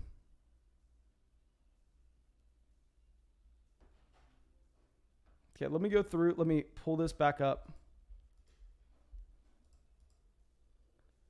What is Aaron's name, Jan? Like I'll be happy to go through and look at this team, but Doofies, my man, I'm going to shout you out to shut you up. Please be quiet.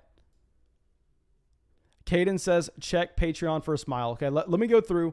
I'll check Patreon. And by the way, guys, we did not get to 500 likes on the live stream. I do have a couple announcements to make before we end the stream. I'm going to send out a link to a free fantasy football group chat where you don't need a credit card. You don't need an email. You literally just click a link, choose a nickname, and you're in a group chat with a bunch of people from the channel. But let me check Patreon as we wait, Will Aaron says. Okay, so Jane says a live podcast recording. Guys, I'm not going to be able to pull that up right now in the live stream. I am sorry about that, but like I need to be looking at the rosters and stuff in front of me. I need to have everything set up with like the league settings. It takes me a decent amount of time to get all that set up, my dudes. Okay, so I'm checking Patreon real quick just for Caden to see what's going on.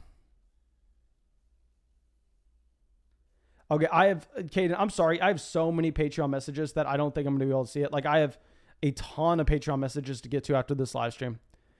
But I'm sorry, guys. That is going to be the end of the stream. Thank you, everybody, for coming out. I think we had a very fun stream where we got a $250 league going. I mean, it was a roller coaster of emotions. Let me send out a free fantasy football group chat. Make sure you subscribe to the channel. Hit the bell next to the subscribe button. That way you can come out to our next few live streams. And, oh, yeah, let me switch this over. I'm going to send out the link to the free fantasy football group chat. I'm going to spam this in the chat right now. Okay, Party Till Shot says, I don't know if I'll be down to do 250 tomorrow, but I'll be down to do it this weekend. We probably won't do it tomorrow. We'll probably mix it up. I'll probably try to space it out just a little bit because I'm not going to be able to do 250 every night, my man. I can't do it. So we'll space it out, but I do want to get some more $250 drafts going just because, I mean, it's literally free money right now on Underdog. And speaking of free money on Underdog, when you use promo code FLOCK and make that $10 deposit, you get $25 added to your account. You get our rankings, you get our tiers. And yeah, that's all I got for you, my dudes. Really hope that y'all had a great night, and hopefully I see y'all in the live stream tomorrow.